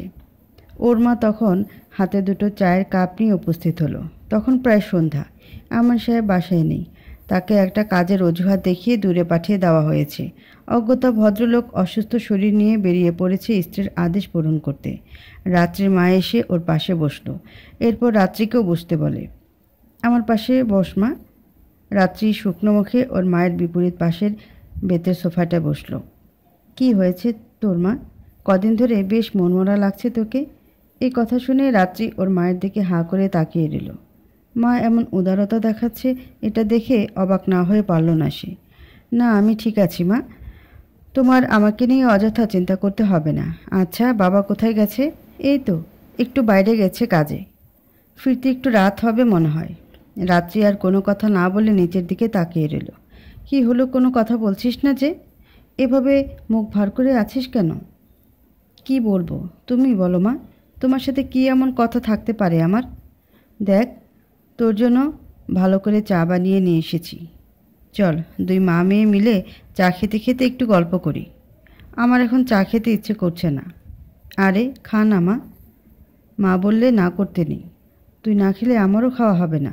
অনিচ্ছা সত্ত্বেও রাত্রি চায়ের কাপটা হাতে নিল। তারপর আস্তে আস্তে চায়ের কাপে চুমুক দেয়। মা ও মেয়ের দেখা দেখি চায়ের কাপে চুমুক দিল। মনটা তার পৈশাচিক আনন্দে নেচে উঠছে। কারণ এই চায়ে মেশানো আছে অজ্ঞান হবার কড়া ওষুধ, যা পেটে যাওয়ার সাথে সাথে জ্ঞান হারাবে রাত্রি। তারপর ওকে সেই ক্লায়েন্টের কাছে হস্তান্তর করা হবে। ক্লায়েন্ট অবশ্য এতক্ষণে বাড়ির কাছাকাছি চলেও এসেছে হয়তো। সে আস্তে আস্তে এদিকের কাজ হয়ে যাবে। ভদ্রমহিলা রাত্রির দিকে তাকিয়ে তাকিয়ে এই কথাগুলো ভাবছে আর অপেক্ষা করছে রাত্রি কখন তার চোখের সামনে অজ্ঞান হয়ে পড়ে। কিন্তু একটা অদ্ভুত ব্যাপার লক্ষ্য করছে সে। হিসেব অনুসারে এতক্ষণে ওষুধে কাজ করার কথা, কিন্তু রাত্রির ভেতরে তার কোনো লক্ষণ দেখা যাচ্ছিল না। একটু পরে রাত্রিমা তার মাথায় ভীষণ যন্ত্রণা অনুভব করতে লাগলো। সারা শরীর থরথর করে কাঁপতে লাগলো। তার হাত থেকে চায়ের কাপটা পড়ে যায়। সোফার উপরে ঢলে পড়ল সে। যদিও ততক্ষণে জ্ঞান হারায়নি সে, রাত্রি চায়ের কাপটা টেবিলের উপরে রাখলো। এরপর তাকে অবাক করে দিয়ে ধীরে ধীরে তার দিকে এগিয়ে আসতে লাগলো। কানের কাছে এসে অত্যন্ত নিচু সুরে ফিসফিস করে বলতে লাগলো, কি ভেবেছিলে আমাকে চায়ের সাথে ওষুধ খাইয়ে অজ্ঞান করে দিবে? দেখলে তো, আমার কিন্তু কিছু হয়নি, আমি ঠিক আছি। কিন্তু তুমি আর এখন ঠিক থাকবে না, কারণ ওষুধ দেওয়া কাপটা আমি না, তুমি নিয়েছো। আমাকে ফাঁসাতে গিয়ে তুমিই ফেঁসে গেলে মা। হঠাৎ রাত্রির মায়ের কল্পনার ঘোর কেটে গেল। ধুর, এসব আমি কি ভাবছি? মাথাটা কি পুরোপুরি গেছে আমার? মনে মনে বলল সে। ইতিমধ্যেই রাত্রির চায়ে মেশানো ওষুধ কাজ শুরু করে দিয়েছে। ধীরে ধীরে চারপাশটা অন্ধকার দেখতে লাগলো সে। তারপরে এক পর্যায়ে জ্ঞান হারিয়ে মেঝেতে ঢলে পড়ে। ক্রিং ক্রিং করে ফোনটা বেজে উঠল। হ্যাঁ ম্যাডাম, আমি পৌঁছে গেছি। কাজ হয়েছে তো? হ্যাঁ, কাজ হয়ে গেছে। তুমি বাড়ির ভেতরে ঢুকে পড়ো, আমি দরজা খোলাই রেখেছি। লোকটা একটু পরে এসে বাড়ির ভেতরে ঢুকলো। এসে দেখে রাত্রি অজ্ঞান হয়ে মেঝের উপরে পড়ে আছে, আর সামনে ওর মা দাঁড়িয়ে। বাড়াবাড়ি কিছু হয়ে গেল না তো আবার? আরে না, সেরকম কিছুই হয়নি। তুমি যা করার তাড়াতাড়ি করো। লোকটা রাত্রির কাছে গেল, ওর পাশে হাঁটু গেড়ে বসলো। আচ্ছা, বাড়িতে কেউ নেই তো? বলছি কোনো ঝামেলায় ফেঁসে যাব না তো আবার? না, কেউ নেই বাড়িতে। আর তোমার কি আমাকে এতটাই বোকা মনে হয় যে আমি এরকম একটা মূর্খের মতো কাজ করব?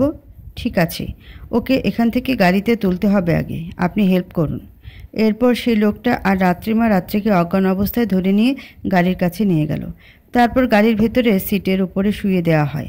জ্ঞান ফিরে এলে যেন ঝামেলা করতে না পারে, তাই রাত্রিমা একটা রুমাল দিয়ে তার মেয়ের মুখটা শক্ত করে বেঁধে দিল। যাক, এবার আর চিন্তা নেই, তুমি নির্বিঘ্নে নিয়ে যেতে পারো ওকে। ধন্যবাদ। শুধু ধন্যবাদ দিলে হবে? আমার টাকাটা এবার কড়াই গন্ডায় মিটিয়ে দিন। লোকটা গাড়ি থেকে একটা টাকার ব্রিফকেস বের করে ভদ্রমহিলার সামনে ধরল। টাকা না দিয়ে কোথাও যাচ্ছি না আমি। এই নিন আপনার টাকা, গুনে নিন। রাত্রির মা টাকাগুলো ভালো করে গুনে নিল। না, কোথাও কোনো গরমিল মনে হলো না তার। সব ঠিকঠাকই আছে। হ্যাঁ, ঠিক আছে, আপনি যেতে পারেন এবার। আর শুনুন, আপনার জিনিস আপনি ভালো করে বুঝে নিন, আমি যেন কোনো ঝামেলায় না পড়ি।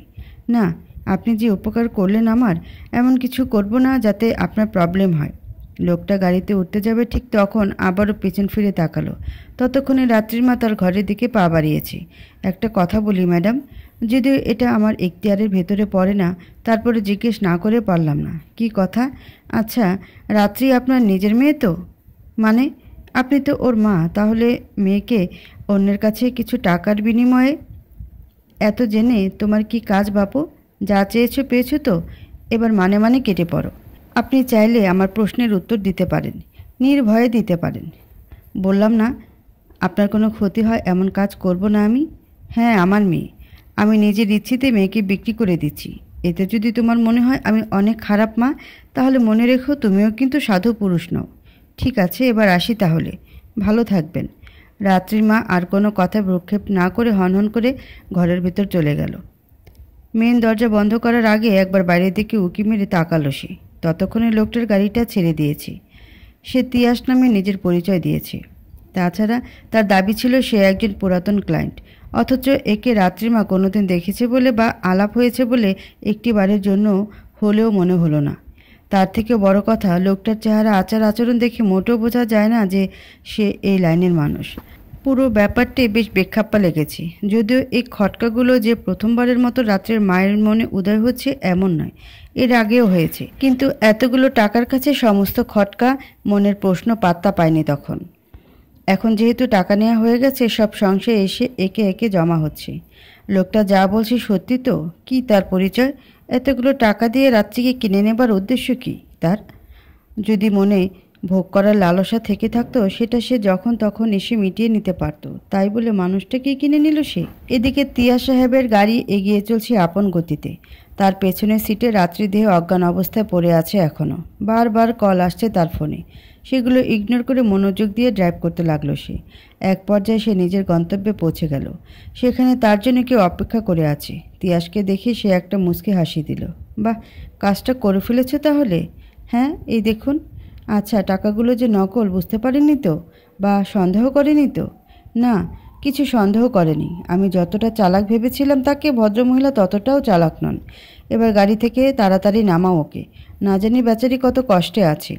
তিয়াস আর লোকটা রাত্রিকে ধরে একটা ঘরের ভেতর নিয়ে যায়। একটা বিছানার উপরে শুয়ে দেওয়া হলো তাকে। এরপর তারা অপেক্ষা করতে থাকে কখন ওষুধের প্রভাব কাটবে। একটু পরে তাদের অপেক্ষার অবসান ঘটিয়ে রাত্রির ওষুধের প্রভাব কাটতে লাগলো। ধীরে ধীরে চোখ মেলে তাকালো সে। এই দৃশ্য দেখে আমান সাহেবের মুখে হাসি ফুটে উঠল। তিয়াস লক্ষ্য করলো তার চোখের কোণায় 2-1 ফোঁটা জল জমা হয়ে আছে। এদিকে রাত্রির মায়ের ফোনে একটা কল আসলো। ফোনটা রিসিভ করতেই চমকে উঠল সে। হ্যালো ম্যাডাম, আমি চলে এসেছি। আপনি আপনার মেয়েকে নিয়ে বের হন। কথাটা শোনা মাত্র ভদ্রমহিলার মাথায় যেন আকাশ ভেঙে পড়ল। আপনি কি মজা করছেন আমার সাথে? একটু আগে মোটা টাকার ব্রিফকেস ধরিয়ে দিয়ে আমার মেয়েকে নিয়ে গিয়ে এখন নাটক করতে এসেছেন? What nonsense! আপনি কি পাগল হয়েছেন?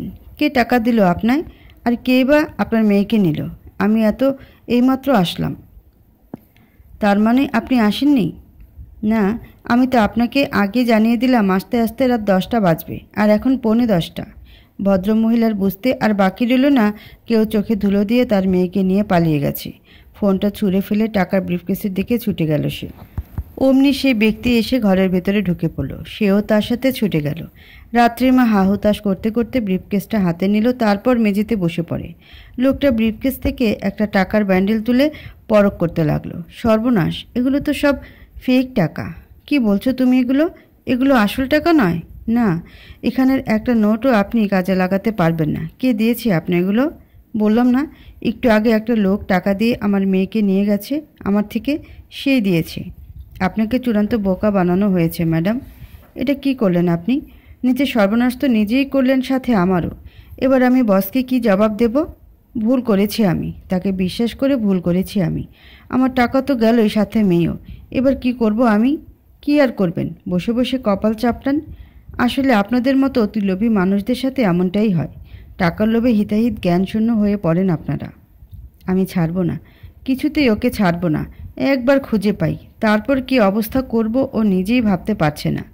সেই আশাতে প্রহর গুনতে থাকেন। একটা সত্যি কথা বলতে কি জানেন, আপনি নিজেকে যতটা চালাক মনে করেন ততটাই বোকা। বাই দ্য ওয়ে, আমি গেলাম। ভালো থাকবেন, নিজের খেয়াল রাখবেন। এই বলে লোকটা চলে গেল। এদিকে টাকা আর মেয়ে হারানোর শোকে হতবিহ্বল ভদ্রমহিলা। পুলিশের কাছে সাহায্য চাইতে যাবে, সেটা করতে গেলে সে নিজেই আগে ফাঁসবে, এটা ভালো করেই জানা তার। তাই এই মুহূর্তে হাত পা গুটিয়ে থাকা ছাড়া কোনো উপায় দেখতে পাচ্ছে না সে। এদিকে রাত্রির জ্ঞান ফিরে এসেছে। ধীরে ধীরে চোখ মেলে তাকাতে লাগলো সে। ঠিক তখন আমান সাহেব ও সামনে থেকে সরে পড়ে, কারণ সে চায় না রাত্রি এই মুহূর্তে তাকে দেখে ফেলুক। নিজেকে একটা অপরিচিত জায়গা দেখে বেশ ভরকে গেল রাত্রি। এ কি, আমি এখানে? আর আপনি কে বলুন তো? তিয়াসকে উদ্দেশ্য করে প্রশ্ন করল।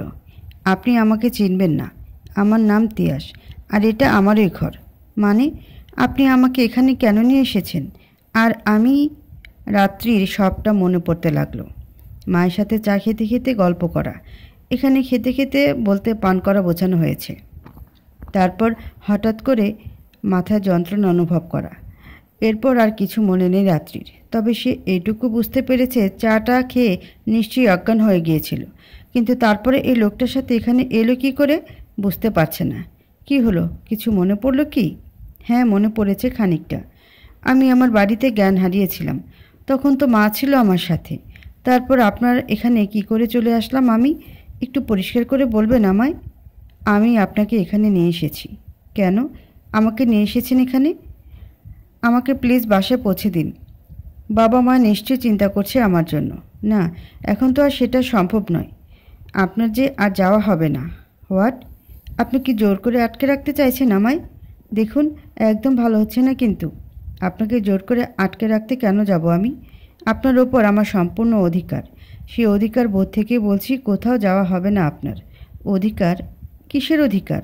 আপনার মা একটা মোটা অঙ্কের টাকার বিনিময়ে আপনাকে আমার কাছে বিক্রি করেছে। এখন থেকে আপনি আমার সম্পত্তি। আমি যা চাইবো আপনাকে তাই করতে হবে। তিয়াসের কথা শুনে মাথা ঘুরে গেল রাত্রির। সে কিছুতেই ওর কথা বিশ্বাস করতে চাইছে না। আমার মা আমাকে আপনার কাছে কেন বিক্রি করতে যাবে? একদম মিথ্যে বলার চেষ্টা করবেন না বলে দিচ্ছি। আমি মিথ্যা বলি না ম্যাডাম। আপনার মা সত্যি আপনাকে আমার কাছে বিক্রি করে দিয়েছে, চাইলে প্রমাণ দিতে পারি আমি। আপনার কোনো কিছুই বিশ্বাস করি না আমি। ঠিক আছে, আপাতত 1 সেকেন্ডের জন্য হলেও এই ভিডিওটা বিশ্বাস করে দেখুন, আশা করি সবটা বুঝতে পারবেন। এই বলে তিয়াস তার ফোন থেকে টাকা ট্রান্সফারের ভিডিওটা রাত্রির চোখের সামনে ধরল। পুরো ভিডিওটা দেখে মুখে হাত দিয়ে বিছানার উপরে বসে পড়ল রাত্রি। না, আমি এটা বিশ্বাস করি না। আমার মা কিছুতেই এটা করতে পারে না আমার সাথে। আমি বুঝতে পারছি একজন মেয়ের কাছে এটা বিশ্বাস করা কতটা কষ্টদায়ক, কিন্তু সত্যি তো এটাই। আপনার মা টাকার জন্য নিজের মেয়েকে একটা পরপুরুষের হাতে তুলে দিতে দ্বিধাবোধ করেনি। আর শুধু এটুকু না, আপনি ভাবতেও পারবেন না আপনার মা টাকার জন্য এতদিন ধরে আর কি কি করে এসেছে আপনার সাথে। কি করেছে আমার সাথে বলুন আমায়। সেটা শুনলে সহ্য করতে পারবেন না আপনি। হয়তো তখন আপনাকে বাঁচাতেই পারবো না আমি। না, আপনি বলুন, আমি সহ্য করে নেব। বলুন আমার মা আর কি কি করেছে আমার সাথে। তিয়াস দেখতে পাচ্ছে রাত্রির 2 চোখ বেয়ে জল গড়িয়ে পড়ছে। আর একটু হলেই হাউমাউ করে কান্না করে এমন পরিস্থিতি। কিন্তু তারপরেও আজকে সত্যিটা বলতেই হবে রাত্রিকে। এতগুলো বছর ধরে বাবা মা তাকে অন্ধকারে রেখে যে চরম সর্বনাশ করেছে ওর। রাত্রের চোখের ওপর থেকে সে অন্ধকারের পর্দা সরাতে হবে, নয়তো নিজের প্রতি হওয়া সকল অন্যায়ের কারণ অনুসন্ধান আর তার যোগ্য জবাব কি করে দেবে সে। কি হলো বলছেন না কেন? প্লিজ চুপ করে থাকবেন না। ঠিক আছে, আমি বলছি। তুমি কিন্তু নিজেকে শক্ত রাখবে, ভেঙে পড়লে একদম চলবে না। হ্যাঁ বলুন, আমি প্রস্তুত। তুমি অসুস্থ থাকতে মাঝে মাঝে, তাই না? সেটা কেন হতো জানো? হ্যাঁ, আমি প্রায়ই অসুস্থ থাকি। বাবা মা এজন্য চিকিৎসাও করিয়েছে আমার, কিন্তু কোনো কাজ হয়নি। মিথ্যে কথা। কেউ তোমার কোনো সঠিক চিকিৎসা করেনি, কারণ তোমার অসুস্থতার জন্য আর কেউ নয়, একমাত্র তারাই দায়ী। আপনার কথা বুঝলাম না ঠিক। আমাকে অসুস্থ করে রেখে বাবা মায়ের কী লাভ? তোমার বাবা মা তোমাকে প্রতি রাতে ঘুমের ওষুধ খাইয়ে এক প্রকার অজ্ঞান করে রাখত। তারপর প্রতি রাতে এক একজন করে ক্লায়েন্ট আসতো তোমার ঘরে। তোমায় দিয়ে ইচ্ছামতো শারীরিক তাড়না মেটাতো তারা। না কোনো চিৎকার, কোনো হাত পা ছোড়াছুড়ি, কোনো বাধা ছাড়াই এক প্রকার নীরব ধর্ষণ করে চলে যেত তোমায়। যার বদলতে তোমার বাবা মায়ের ভাগ্যে জুটত মোটা টাকার বান্ডেল। এভাবে চলতে থাকে। প্রতি রাতে একজন পুরুষ একটা করে টাকার বান্ডেল, বা কখনো তারও বেশি। তিয়াসের মুখের কথাগুলো যেন লোহার শেলের মতো আঘাত করছে রাত্রিকে। নিজের কানে কোনোদিন এমন ভয়ঙ্কর কথা শুনতে হবে সে কল্পনাও করতে পারেনি। কথাগুলো শেষ হলে চুপ করে বসে রইল সে। শ্বাস প্রশ্বাস চলাচলের শব্দ পর্যন্ত যেন বন্ধ হয়ে এসেছে তার। তিয়াস এই দৃশ্য দেখে ভয় পেয়ে গেল। ধীরে ধীরে এগিয়ে গেল ওর দিকে।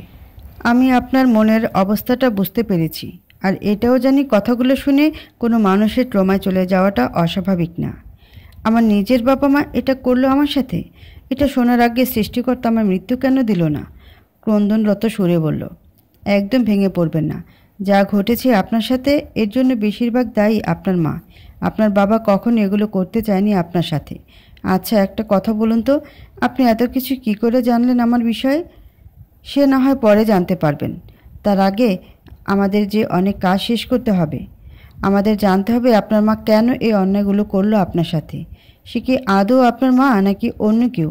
এই প্রশ্নের উত্তর খুঁজে বের করতে হবে আগে আমাদের। আপনি শুনে অবাক হবেন, শুধু আপনি নন, আপনার মা আপনার বাবাকে পর্যন্ত শেষ করে দিতে চায়। আপনার আর আপনার বাবার ওপরে তার কিসের এত রাগ, সেগুলো আমাদের যত দ্রুত সম্ভব জানতে হবে।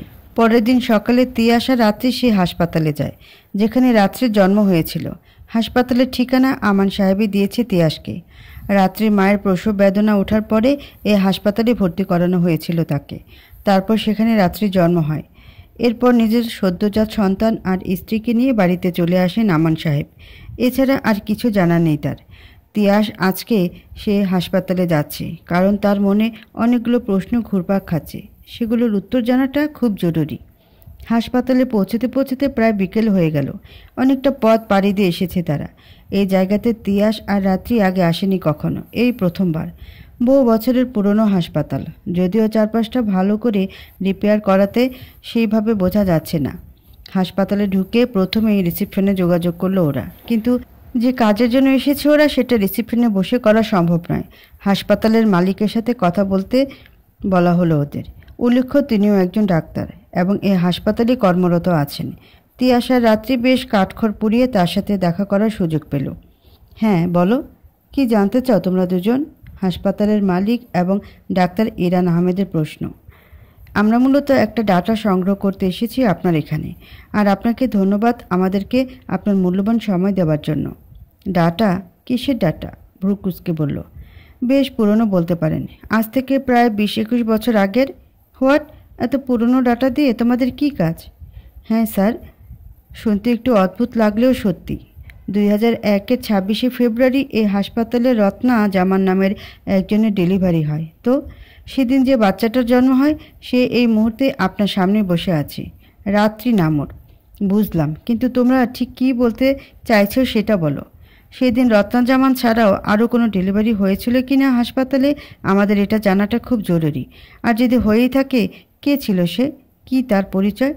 এত কিছু জেনে কি করবে তোমরা? বললাম না, আমাদের এটা জানা খুব জরুরি। অনেক সমস্যার সমাধান হতে পারে এটা জানার মাধ্যমে, কিন্তু সেটা তখনই সম্ভব হবে যখন আপনি চাইবেন। প্লিজ ফিরিয়ে দেবেন না আমায়? ডাক্তার ইরান আহমেদ ভাবার জন্য কিছু সময় নিলেন। তারপর সে ওদের সাহায্য করার জন্য রাজি হয়। দেখো, এভাবে কারো ইনফরমেশন দেওয়া কিন্তু বেআইনি কাজ। এর জন্য আমার হাসপাতালের বিরুদ্ধে মামলা পর্যন্ত হতে পারে। কিন্তু তোমাদের দুজনকে দেখে যেটা মনে হলো তোমরা কোনো বিপদে পড়ে এসেছো, তাই নিয়মের বাইরে গিয়ে হলেও তোমাদের আমি সাহায্য করব। তিয়াসার রাত্রি ডাক্তার সাহেবের কথা শুনে ভীষণ খুশি হলো। 2001 সালের 26শে ফেব্রুয়ারির কথা বলছো তো, তাই না? ঠিক আছে, আমি দেখে তোমাদের জানাচ্ছি। অনেক ধন্যবাদ স্যার। প্লিজ একটু দেখে জানান আমাদের।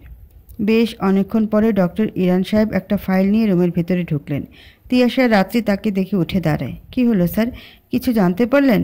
আরে বসো বসো, এত অধৈর্য হলে চলে? আমি সব বলছি তোমাদের। ইরান সাহেব ফাইলের পৃষ্ঠা উল্টাতে উল্টাতে বলতে লাগলেন। 26শে ফেব্রুয়ারি রত্না জামান একজনের ডেলিভারি হয়েছিল ঠিক, কিন্তু শুধু তার নয়, ওই দিন হাসপাতালে আরও একটা ডেলিভারি হয়েছিল। আরও একটা ডেলিভারি হয়েছিল? হ্যাঁ, তার ব্যাপারেই জানতে চাচ্ছি আমরা। সেদিন রাত 11টায় কান্না রহমান নামে একজনের ডেলিভারি হয়েছিল, কিন্তু দুঃখের খবর হলো তিনি সেই রাতে মৃত বাচ্চা প্রসব করেছিলেন। মৃত বাচ্চা? আচ্ছা, তার অ্যাড্রেসটা তো নোট করা আছে নিশ্চয়ই? কেন থাকবে না, অবশ্যই আছে, কিন্তু কথা হলো শহরের বাড়িতে এত পুরনো অ্যাড্রেস কি কাজে লাগবে? সেটা ঠিক, কিন্তু আমাদের একবার তার সাথে যোগাযোগ করার চেষ্টা তো করতেই হবে। যখন একটা ক্লু পেয়ে গেছি। আশা করি আর কিছু জানার নেই তোমাদের। এবার অ্যাড্রেসটা নোট করে নাও। আপনাকে আর ধন্যবাদ দিয়ে ছোট করব না স্যার, আমাদের এত কষ্ট করে আসাটা সার্থক হলো শুধু আপনার জন্য। ভদ্রলোক প্রত্যুত্তরে মুচকি হাসলেন, তারপর রুম থেকে বেরিয়ে গেলেন। সত্যি লোকটা বড্ড পরোপকারী। তিয়াস ভাবতে পারেনি এত সহজে সব কিছু জানতে পারবে। এখন তার প্রথম কাজ হলো কান্না রহমানকে খুঁজে বের করা। তাকে খুঁজে পাওয়া গেলে আরও অনেকগুলো প্রশ্নের উত্তর মিলবে তার। কান্না রহমানের বাসার ঠিকানা তো পেলাম, এবার আমাদের কি করা উচিত? রাত্রিকে প্রশ্ন তিয়াসের। কি আর করব, তার বাসায় যাব, কথা বলবো তার সাথে। রাইট, কিন্তু কথা হলো তাকে এত পুরনো ঠিকানা পাওয়া যাবে তো? আমার কিন্তু যথেষ্ট সন্দেহ হচ্ছে। হ্যাঁ, একই ভয় আমিও পাচ্ছি। চলো আগে গিয়ে তো দেখি, যদি না পাই তবে তারপরে কি করতে হবে ভেবে দেখব। তিয়াস আর রাত্রি কান্না রহমানের ঠিকানা ধরে এগোতে থাকে। একটা ট্যাক্সি বুক করে তারা। তারপর ড্রাইভারের সাহায্য নিয়ে ভদ্রমহিলার বাসার অনুসন্ধান করতে লাগলো। অবশেষে খুঁজতে খুঁজতে তারা ভদ্রমহিলার বাসা পর্যন্ত পৌঁছে গেল। কিন্তু কথা হলো বাড়ির ভেতরে সে আছে কি না নিশ্চিত হওয়া যাচ্ছে না। তিয়াস বাড়ির সামনে একটা চায়ের দোকানের মালিকের সাথে যোগাযোগ করলো। আচ্ছা দাদা, এটা কান্না রহমানের বাড়ি তো? হ্যাঁ, ওনারও বাড়ি। উনি কি বাড়িতে আছেন এখন? বা ওনার ছেলেমেয়েরা কিছু জানেন কি? হ্যাঁ, উনি তো এই বাড়িতেই থাকেন। আর কি বললেন ছেলে মেয়ে? তার কোনো ছেলে মেয়ে নেই। কোনো ছেলে মেয়ে নেই? না, সেই শোকেই তো ভদ্রমহিলা পাগল প্রায়। তার স্বামী পর্যন্ত তার পাগলামি সহ্য করতে না পেরে দেশের বাইরে চলে গেছে। দোকানদারের কথা শুনে তিয়াস আর রাত্রি বেশ অবাক হয়। একে অপরের দিকে তাকাতে লাগলো তারা। ঠিক বুঝলাম না আপনার কথা। আপনি বললেন ছেলে মেয়ে নেই, আবার ছেলে মেয়ের শোকে পাগল প্রায়। কেন, তারা কি আর কেউ বেঁচে নেই? সে এক লম্বা কাহিনী। অনেক বছর আগে একটা হাসপাতালে ডেলিভারি হয় ওনার। সেখানে উনি এক মৃত বাচ্চার জন্ম দেন। কিন্তু তার দাবি সে নাকি কোনো মৃত বাচ্চার জন্ম দেয়নি। কেউ তার বাচ্চা চুরি করে মৃত বাচ্চা রেখে গেছে। সেই একই প্রলাপ এখনও উনি বকে চলেছেন। সবাই এত বোঝানোর চেষ্টা করেছে, কিন্তু সে কারোর কথা মানতে রাজি নয়। সন্তান হারানোর সেই দুঃখ পাগল বানিয়ে ছেড়েছে তাকে। যদিও এর কতটুকু সত্যি বা মিথ্যা আমরা কেউ জানি না। দোকানদারের কথা শুনে টনক নড়ে গেল তিয়াসা রাত্রির। দোকানদারের সাথে কথা শেষ করে যত দ্রুত সম্ভব বাড়ির ভেতরে পা রাখলো তারা। দোকানদারের কথা শুনে টনক নড়ে গেল তিয়াস আর রাত্রির। তার সাথে কথা শেষ করে যত দ্রুত সম্ভব বাড়ির ভেতরে পা বাড়ালো তারা। বেশ পুরনো একটা বাড়ি, ভেতরে তেমন কোনো সারা শব্দ নেই। আর থাকবেই বা কী করে? মানুষ থাকলে তো সারা শব্দ থাকবে। ঘরের মেন দরজাটা ভেতর থেকে খুলে রাখা হয়েছে, তাই ভেতরে ঢুকতে বেগ পেতে হয়নি কারোর। বাড়ির ভেতরে ঢুকে এদিক ওদিক খুঁজতে লাগলো, কিন্তু অদ্ভুত ব্যাপার, কাউকে কোথাও দেখা যাচ্ছে না। অথচ সেই দোকানদারের ভাষ্যমতে কান্না রহমান এই বাড়িতেই থাকে। কি হলো, বাড়িতে তো কেউ নেই। তিয়াস বলল, তাই তো দেখছি।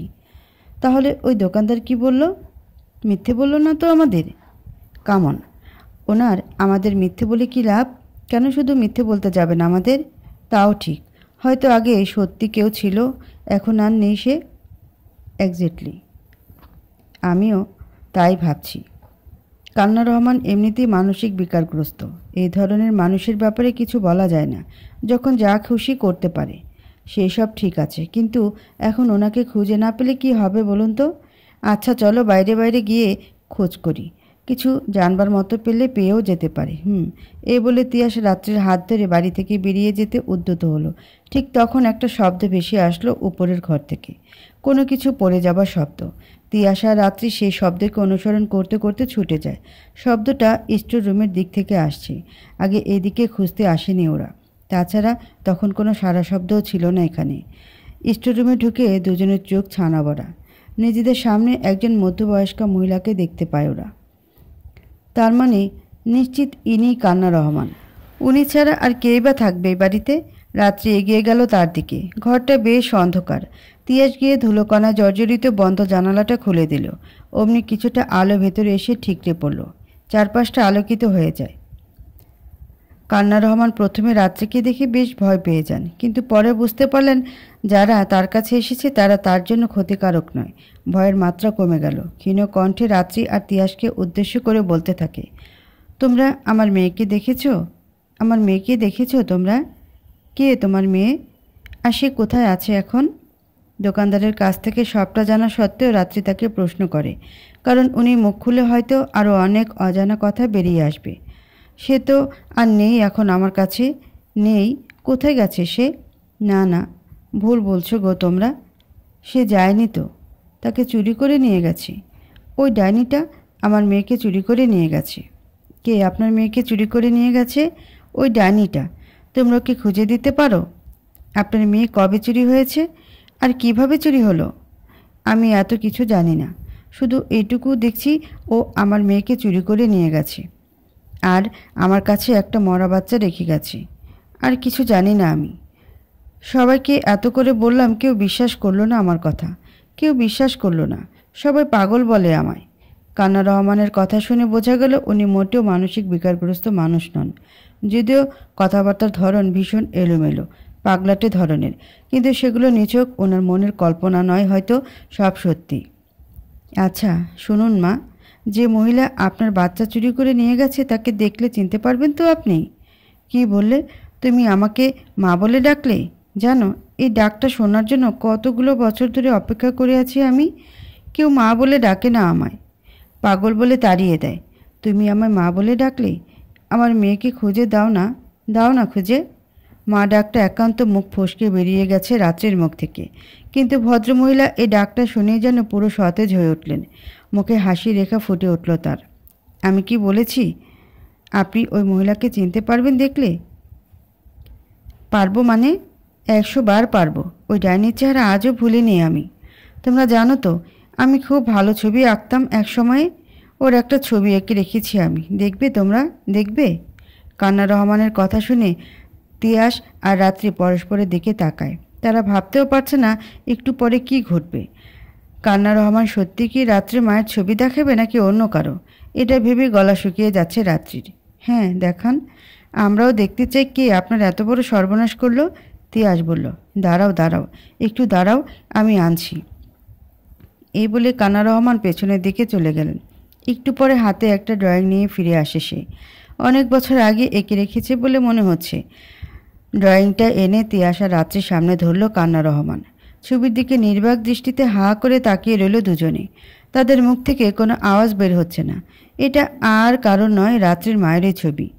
কান্না রহমান তার সুনিপুণ হাতে রাত্রির মায়ের অবয়ব স্পষ্ট ফুটিয়ে তুলতে শতভাগ সফল হয়েছেন।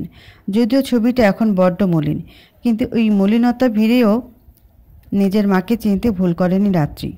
মাথা 2 হাত ঠেকিয়ে মেঝেতে বসে পড়ল রাত্রি। তিয়াসও হাঁটু গেড়ে ওর পাশে বসে। এটা আমি কি দেখলাম তিয়াস সাহেব? আমি নিজের চোখকে বিশ্বাস করতে পারছি না। তুমি যা দেখেছো আমিও তাই দেখেছি। তুমি প্লিজ এখন এতটা উত্তেজিত হয়েও না। উত্তেজিত হব না? কি বলছেন আপনি এগুলো? সামনে আমার নিজের মা দাঁড়িয়ে আছে, অথচ আমি কিছুই বলতে পারছি না তাকে। ক্রন্দনরত সুরে বলল। চুপ, একদম চুপ। এখন এই কথা ওনার সামনে ভুলেও বলা যাবে না। উনি আরও বেশি উত্তেজিত হয়ে যাবেন। যদি তাই হয় আমরা আমাদের পরবর্তী কোনো কাজ করতে পারবো না। প্লিজ নিজেকে একটু সামলাও। প্লিজ, হাত জোর করছি তোমার কাছে। আপনি আসলে আমার মনের অবস্থাটা বুঝতে পারছেন না। তোমার মনের অবস্থা আমি ছাড়া কেউ ভালো বুঝতে পারে না। ট্রাস্ট মি, আমি সব ঠিক করে দেব। এখন দয়া করে নিজেকে সামলাও। সবটা এভাবে নষ্ট করে দিও না। কান্না রহমান লক্ষ্য করলেন এরা দুজন নিচে বসে কোনো বিষয়ে কথা বলছে। এই, তোমরা দুজনে কি কথা বলছো? আমার মেয়েকে খুঁজে দেবে কি না বললে না তো? হ্যাঁ, কথা দিচ্ছি, আপনার মেয়েকে আপনার কাছে ফিরিয়ে দেব আমি, আর আপনার ডাইনিকেও। তখন আপনি তার শাস্তি দেবেন। তিয়াস রাত্রিকে দাঁড় করাতে করাতে বলল, তোমরা সত্যি বলছো? আমার বিশ্বাস হচ্ছে না। সত্যি তোমরা আমার মেয়েকে আমার কাছে ফিরিয়ে দেবে? হ্যাঁ দেব, আর খুব শীঘ্রই। এটা শুনে কান্না হাততালি দিতে দিতে আনন্দে প্রায় লাফাতে শুরু করে দিলেন। এদিকে চোখ বেয়ে জল গড়িয়ে পড়ছে অনবরত। নিজের মায়ের এই দুর্দশা দেখতে পারছে না সে। এই দুঃসময়ে মাকে কিছু বলতেও পারছে না সে। এর থেকে যন্ত্রণাদায়ক আর কী হতে পারে একটা মেয়ের জন্য? আচ্ছা, কাল সকালে আমাদের সাথে আপনাকে বেরোতে হবে। আপনি যাবেন তো আমাদের সাথে? বেরোতে হবে? না না, আমি বেরোবো না। ওরা সবাই আবার পাগল বলে খেপাতে আসবে আমায়। না, এবার আর কেউ কিছু করতে আসবে না। আমরা যেভাবে বলবো সব কথা শুনবেন, ঠিক আছে? বলেছি না আপনার মেয়েকে খুঁজে দেব, তাকে খুঁজতে হবে না। অবশেষে কান্না রহমান ওদের সাথে বেরোতে রাজি হলেন। রাতটা এই বাড়িতেই থাকার পরিকল্পনা করল তিয়াস। একজন লোক আছে যে কান্না রহমানের জন্য 3 বেলা খাবার দিয়ে যান। সেই খাবার খেয়েই এতগুলো বছর বেঁচে আছেন উনি। ভদ্রলোককে জিজ্ঞেস করতে সে উত্তর দেয় খাবারের ব্যবস্থা তার স্বামী করে রেখে গিয়েছিলেন। যিনি কিনা এখন দেশের বাইরে থাকেন। যাই হোক, দুটো রুম পরিষ্কার করে তাতে তিয়াস আর রাত্রি শুয়ে পড়ল। কান্না রহমান তার ঘরে। অনেক চেষ্টা করেও রাত্রি তাকে ওর ঘরে আনতে পারেনি। রাত প্রায় 2টো তখন। হঠাৎ ঘুম ভেঙে গেল রাত্রির। বুঝতে পারল নিজের বিছানায় আর নেই সে। কেউ তাকে টেনে হিঁচড়ে নিয়ে যাচ্ছে। চিৎকার করার বা কিছু দেখার উপায় পর্যন্ত নেই, কারণ তার মুখ আর চোখ তখন একটা শক্ত কাপড় দিয়ে বাঁধা। লোকটা রাত্রিকে একটা ঘরের ভেতরে নিয়ে গেল। তারপরে দরজাটা বন্ধ করে দেয়। রাত্রি ভয়ে থরথর করে কাঁপতে লাগলো। লোকটা ধীরে ধীরে এগিয়ে আসে তার দিকে। তারপর ওকে পেছন থেকে খুব বাজেভাবে জড়িয়ে ধরল। তার উষ্ণ নিঃশ্বাস রাত্রি নিজের ঘাড়ের ওপর উপলব্ধি করতে পারছে। এরপর লোকটা রাত্রির মুখের বাঁধন খুলে দিল। কে কে তুমি? দেখো, আমার সাথে একদম খারাপ কিছু করার চেষ্টা করবে না বলে দিচ্ছি। লোকটা তখনও চুপ, কোনো কথা বলছে না। রাত্রি এই মুহূর্তে তিয়াসের প্রয়োজন অনুভব করছে ভীষণভাবে। ও নিশ্চয় নিজের ঘরে অঘরে ঘুমাচ্ছে। রাত্রি এরপর বুঝতে পারল ওর বুকের উপর সে ধারালো কিছু রেখেছে, হয়তো ছুরি হবে। তারপর সেটা ধীরে ধীরে উপরের দিকে উঠতে লাগলো। এক পর্যায়ে লোকটা ছুরির অগ্রভাগ দিয়ে রাত্রির চোখের বাঁধন একটানে খুলে দিল। এরপর সে রাত্রিকে নিজের দিকে টেনে নেয়, তার ছুরিটা রাত্রির গলা বরাবর। লোকটার হিংস্র চেহারা দেখে আঁতকে উঠল রাত্রি। অস্পষ্ট সুরে সে বলে উঠল, তিয়াস, তুমি? তিয়াস রাত্রিকে কিছু বুঝে ওঠার সুযোগ না দিয়ে গলা ছুরিটা চালিয়ে দেয়। অমনি প্রকাণ্ড এক চিৎকার দিয়ে ঘুম থেকে জেগে গেল রাত্রি। সারা শরীর ঘেমে একাকার তার। ওর চিৎকার শুনে পাশের ঘর থেকে তিয়াস ছুটে এলো। আরে কি হলো তোমার? এভাবে চিৎকার করছো কেন? একদম কাছে আসবে না আমার, একদম কাছে আসবে না। রাত্রি তিয়াসকে উদ্দেশ্য করে চেঁচিয়ে বলছে। আরে বাবা, হয়েছেটা কি? এমন করছো কেন? তুমি আমার কাছে আসবে না বললাম না? আমার মনে হচ্ছে তুমি বাজে কোনো স্বপ্ন দেখেছো। দেখো, এইভাবে ভয় পাবার কিছু নেই। তিয়াস দেখতে পাচ্ছে রাত্রি ওকে দেখে রীতিমতো আতঙ্কে কাটা হয়ে আছে। রাত্রির বারণ অগ্রাহ্য করে ধীরে ধীরে ওর দিকে এগিয়ে গেল। আমার কাছে আসছো কেন? বলছি না দূরে সরে যাও আমার থেকে। দূরে সরে যাবার জন্য তো আসিনি আমি। তুমি আমার কথা বুঝতে পারছো না কেন? কাছে আসার জন্য আসেনি মানে খুন করতে এসেছো আমায়, তাই না? তিয়াস ভালো করে বুঝতে পারছে রাত্রি নিশ্চয়ই কোনো দুঃস্বপ্ন দেখেছে, তাই এমন ভুলভাল বকছে। ওর মনের ভয় কাটাতে না পারলে মুশকিল হয়ে যাবে। প্লিজ সরে যাও আমার থেকে। আমার ভয় করছে তোমায় দেখে। কেন ভয় করছে? আমি বাঘ না ভাল্লুক নাকি অন্য কিছু? আমি জানি না, কিচ্ছু জানি না। সরে যাও তুমি। তিয়াস রাত্রির আরও কাছাকাছি চলে আসে। তারপর ওকে নিজের বুকে জড়িয়ে ধরল। রাত্রি তখনও ফুপিয়ে ফুপিয়ে কাঁদছে। কি হলো? এখনও কি ভয় করছে আমাকে দেখে? দেখো, আমি তোমার কত কাছে চলে এসেছি। রাত্রি আর কোনো কথা না বলে চুপ করে রইল। ধীরে ধীরে ঘোর কাটতে লাগলো তার। এক পর্যায়ে পুরোপুরি শান্ত হয়ে গেল সে। কি এবার মাথাটা ঠিক হলো তো? সরি, আমি মনে হয় একটু বেশি রিয়েক্ট করে ফেলেছি। No, it's okay. আমি বুঝতে পেরেছি। তুমি বরং এখন একটু বিশ্রাম নাও। আমার খুব ভয় করছে। মানে? এই না বললে আমাকে। আরে আপনার জন্য না, সত্যি আমার এই জায়গাটা কেমন জানি লাগছে। আপনি প্লিজ থাকুন না আমার কাছে। ইস, সেটা সম্ভব না যে ম্যাডাম। সম্ভব না? কেন সম্ভব না? একটা ছেলে এবং মেয়ে এভাবে এক ঘরে রাত কাটাতে পারে না। লোকে জেনে গেলে কেলেঙ্কারি হয়ে যাবে যে। কেউ কিছু জানবে না। আর জানলে তাতে বয়ে গেছে আমার। আপনি আমার সাথে থাকবেন, ব্যাস। আর কিছু জানি না আমি।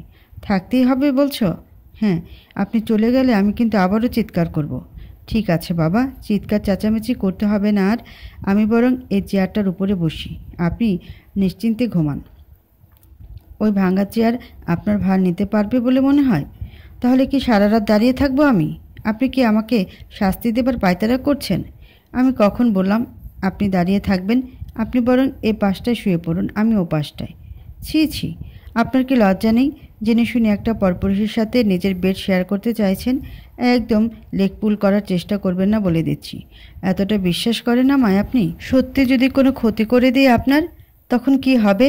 এত বকবক না করে শুয়ে পড়ুন তো মশাই। বড্ড ঘুম পাচ্ছে আমার। আর আপনি কেমন সেটা কি এত সময় একসাথে থেকেও বুঝতে পারিনি আমি? কি ভেবেছেন? এ বলে রাত্রি ওর পাশে গিয়ে শুয়ে পড়ল। তিয়াস আর দেরি না করে সেও বিছানায় উঠে পড়ে। বালিশ নেই তাই অজ্ঞতা নিজের হাতকে দিয়ে বালিশের কাজ সারতে হলো। মাথার নিচে কনুইটা রেখে শটান হয়ে শুয়ে পড়ল। রাত্রির দিকে একবার তাকিয়ে চোখ বন্ধ করে নেয়। এরপর সকালবেলা কান্না রহমানকে নিয়ে নিজের বাসার উদ্দেশ্যে রওনা হয় তিয়াস, সাথে রাত্রি। তিয়াসের বাসাতে রাত্রির বাবাও অপেক্ষা করছে। রাত্রি অবশ্য এখনও ওর বাবার বিষয়ে কিছুই জানে না। নিজের আসল মা অবধি পৌঁছতে যে ওর বাবার কতখানি অবদান সেটা জানে না রাত্রি। আমান সাহেবের পূর্ব পরিচিত তিয়াস, ছেলে হিসেবেও সে যথেষ্ট ভালো। যখন আমান সাহেব জানতে পারে তার স্ত্রী রাত্রিকে টাকার লোভে কারো কাছে বিক্রি করে দিতে চাইছে, তখন সে তিয়াসের শরণাপন্ন হয়। তিয়াসও তাকে সাহায্য করার প্রতিশ্রুতি দেয়। ক্লায়েন্ট সেজে কতগুলো জাল টাকা নিয়ে পৌঁছে যায় রাত্রিদের বাড়িতে। সেখান থেকে কৌশল করে রাত্রিকে উদ্ধার করে নিয়ে আসে। যদিও সে কাজটা বড্ড ঝুঁকি নিয়েই করতে হয়েছে, শেষ পর্যন্ত নির্বিঘ্নেই রাত্রিকে উদ্ধার করতে সক্ষম হয় সে। এদিকে রাত্রিদের বাড়িতে রাত্রির মা অর্থাৎ আমান সাহেবের স্ত্রী টাকা আর মেয়ে হাত থেকে ফসকে যাবার শোকে পাগল প্রায়। তার ফোনে সেই বৃদ্ধির কল আসলো। ভদ্রমহিলা ফোনটা রিসিভ করে কানের কাছে ধরল। কি ব্যাপার, তুমি কি বেঁচে আছো? ফোন রিসিভ করছো না কেন?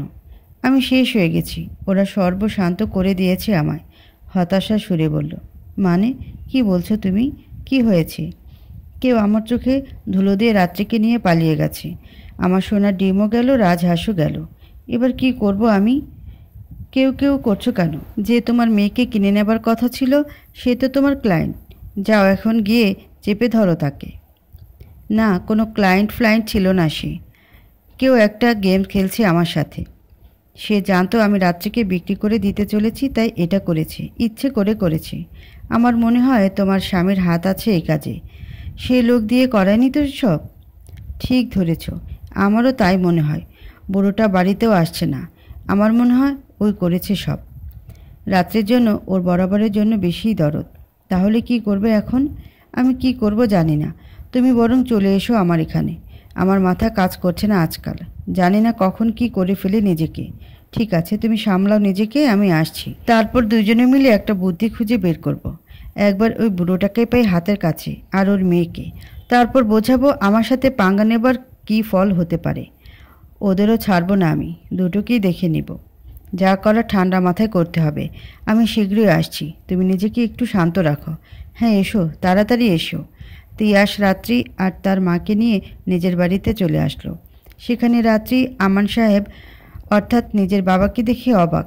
তিয়াস রাত্রিকে বুঝিয়ে বলে আজকে রাত্রি নিজের আসল মাকে খুঁজে পেয়েছে, যে মানুষটির জন্য সে আর কেউ নয়, তার বাবাই।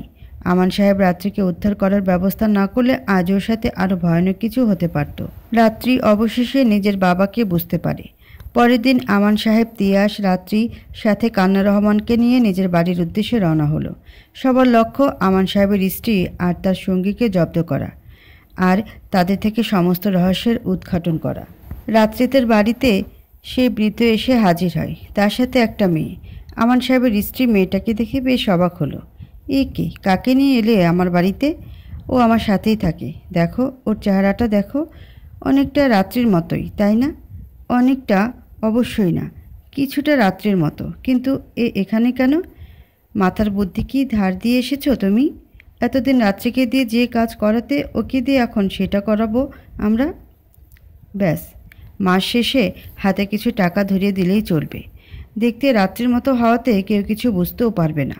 এবার আমি বুঝতে পেরেছি সেদিন তোমার স্বামী আমার বাসে গিয়ে ও কি দেখতে পেয়েছিল, আর তখন তার নিজেরই মাথা ঘুরে যায়। ওকে রাত্রি ভেবে বসেছিল। তাই বলছি, মানুষকে ধোকা দিতে সমস্যা হবে না আমাদের। এটা তো খুব ভালো প্রস্তাব। আচ্ছা, ও কি রাজি হবে? রাজি হবে না মানে? রাজি না হলে জোর করে করাবো, সেসব তুমি আমার উপরে ছেড়ে দাও। এ নিয়ে চিন্তা করো না। ঠিক আছে। আমার একটা ভয় হচ্ছে, যদি বুড়োটা চলে আসে তখন কি করব আমরা? কি করব সেটা এখনও জিজ্ঞেস করছো আমায় তুমি?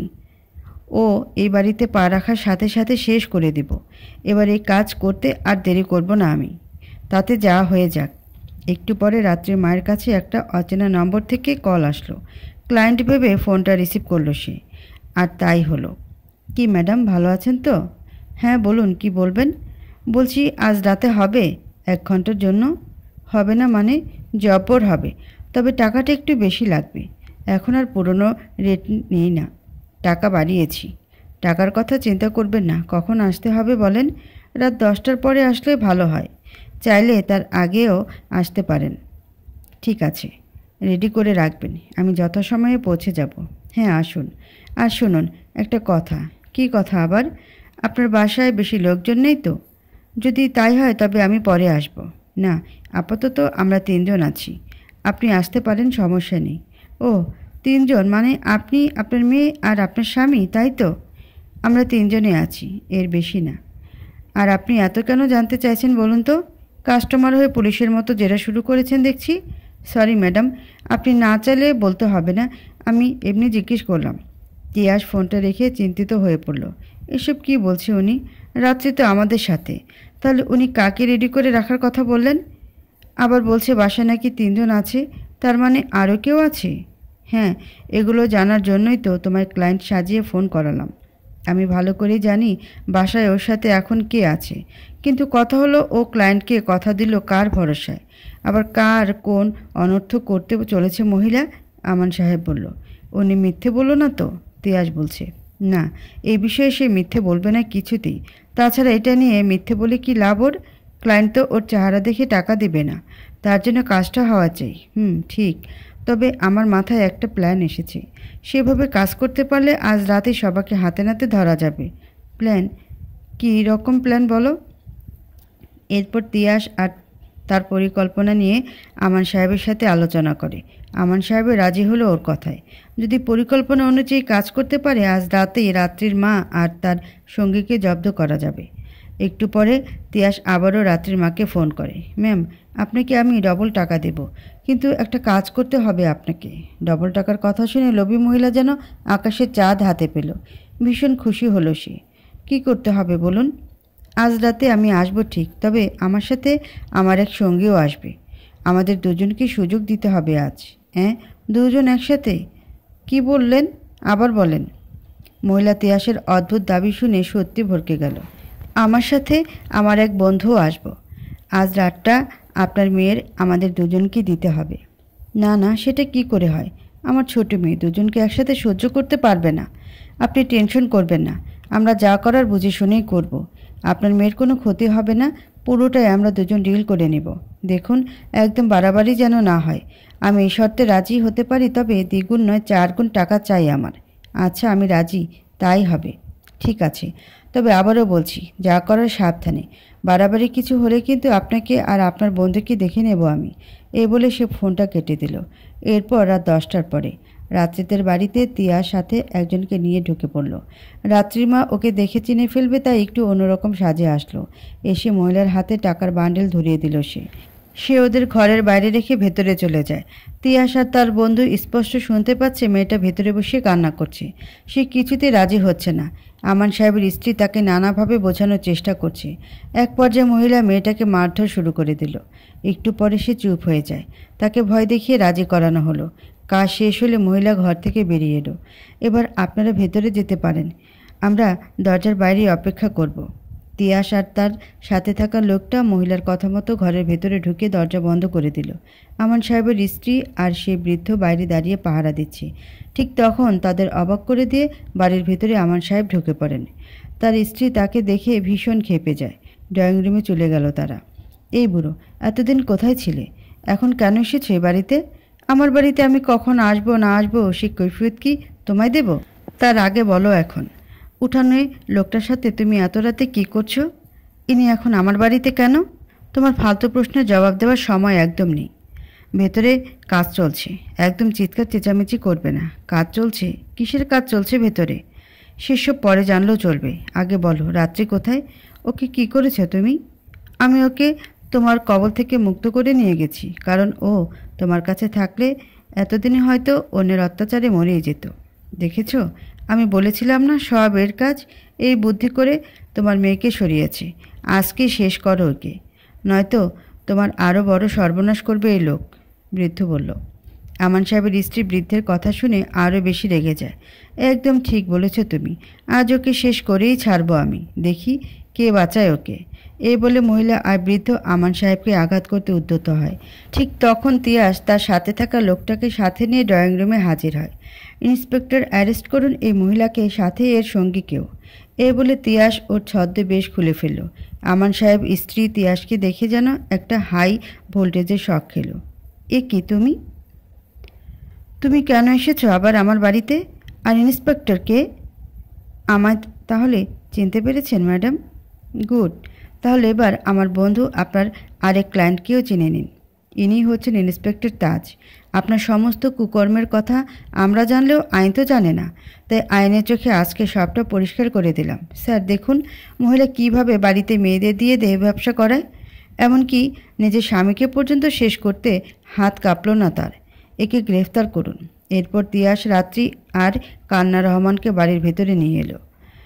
কান্না রহমানকে দেখে আমান সাহেবের স্ত্রী আবারও ভরকে গেল। চোখের পলকে কোথা থেকে কি হয়ে যাচ্ছে কিছুই বুঝতে পারছে না সে। ইন্সপেক্টর অবশেষে তাকে আর তার বৃদ্ধ সঙ্গীকে গ্রেফতার করলো। তারপর তাদের দুজনকে বেঁধে থানায় নিয়ে যাওয়া হয়। আদালতে নিজেদের সমস্ত কুকৃতির কথা স্বীকার করে আমান সাহেবের স্ত্রী আর তার সঙ্গী। 20 বছর আগে যখন সে জানতে পারে একটা মৃত বাচ্চার জন্ম দিয়েছে, অথচ তার পাশের কেবিনে একজন সুস্থ বাচ্চার জন্ম দিয়েছে, ভদ্রমহিলা নার্স ডাক্তারদের মোটা টাকার লোভ দেখিয়ে বাচ্চা বদল করে নেয়। অবশ্য তখন হাসপাতালে ডক্টর ইরান ছিলেন না।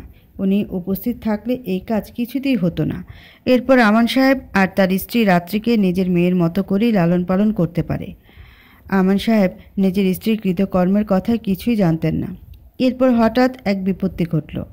মাত্র 1 মাসের মাথায় রাত্রিকে কেউ চুরি করে নিয়ে যায়। চোর সুবিধের করতে না পেরে ওকে একটা ময়লার বাক্সে ফেলে রাখে।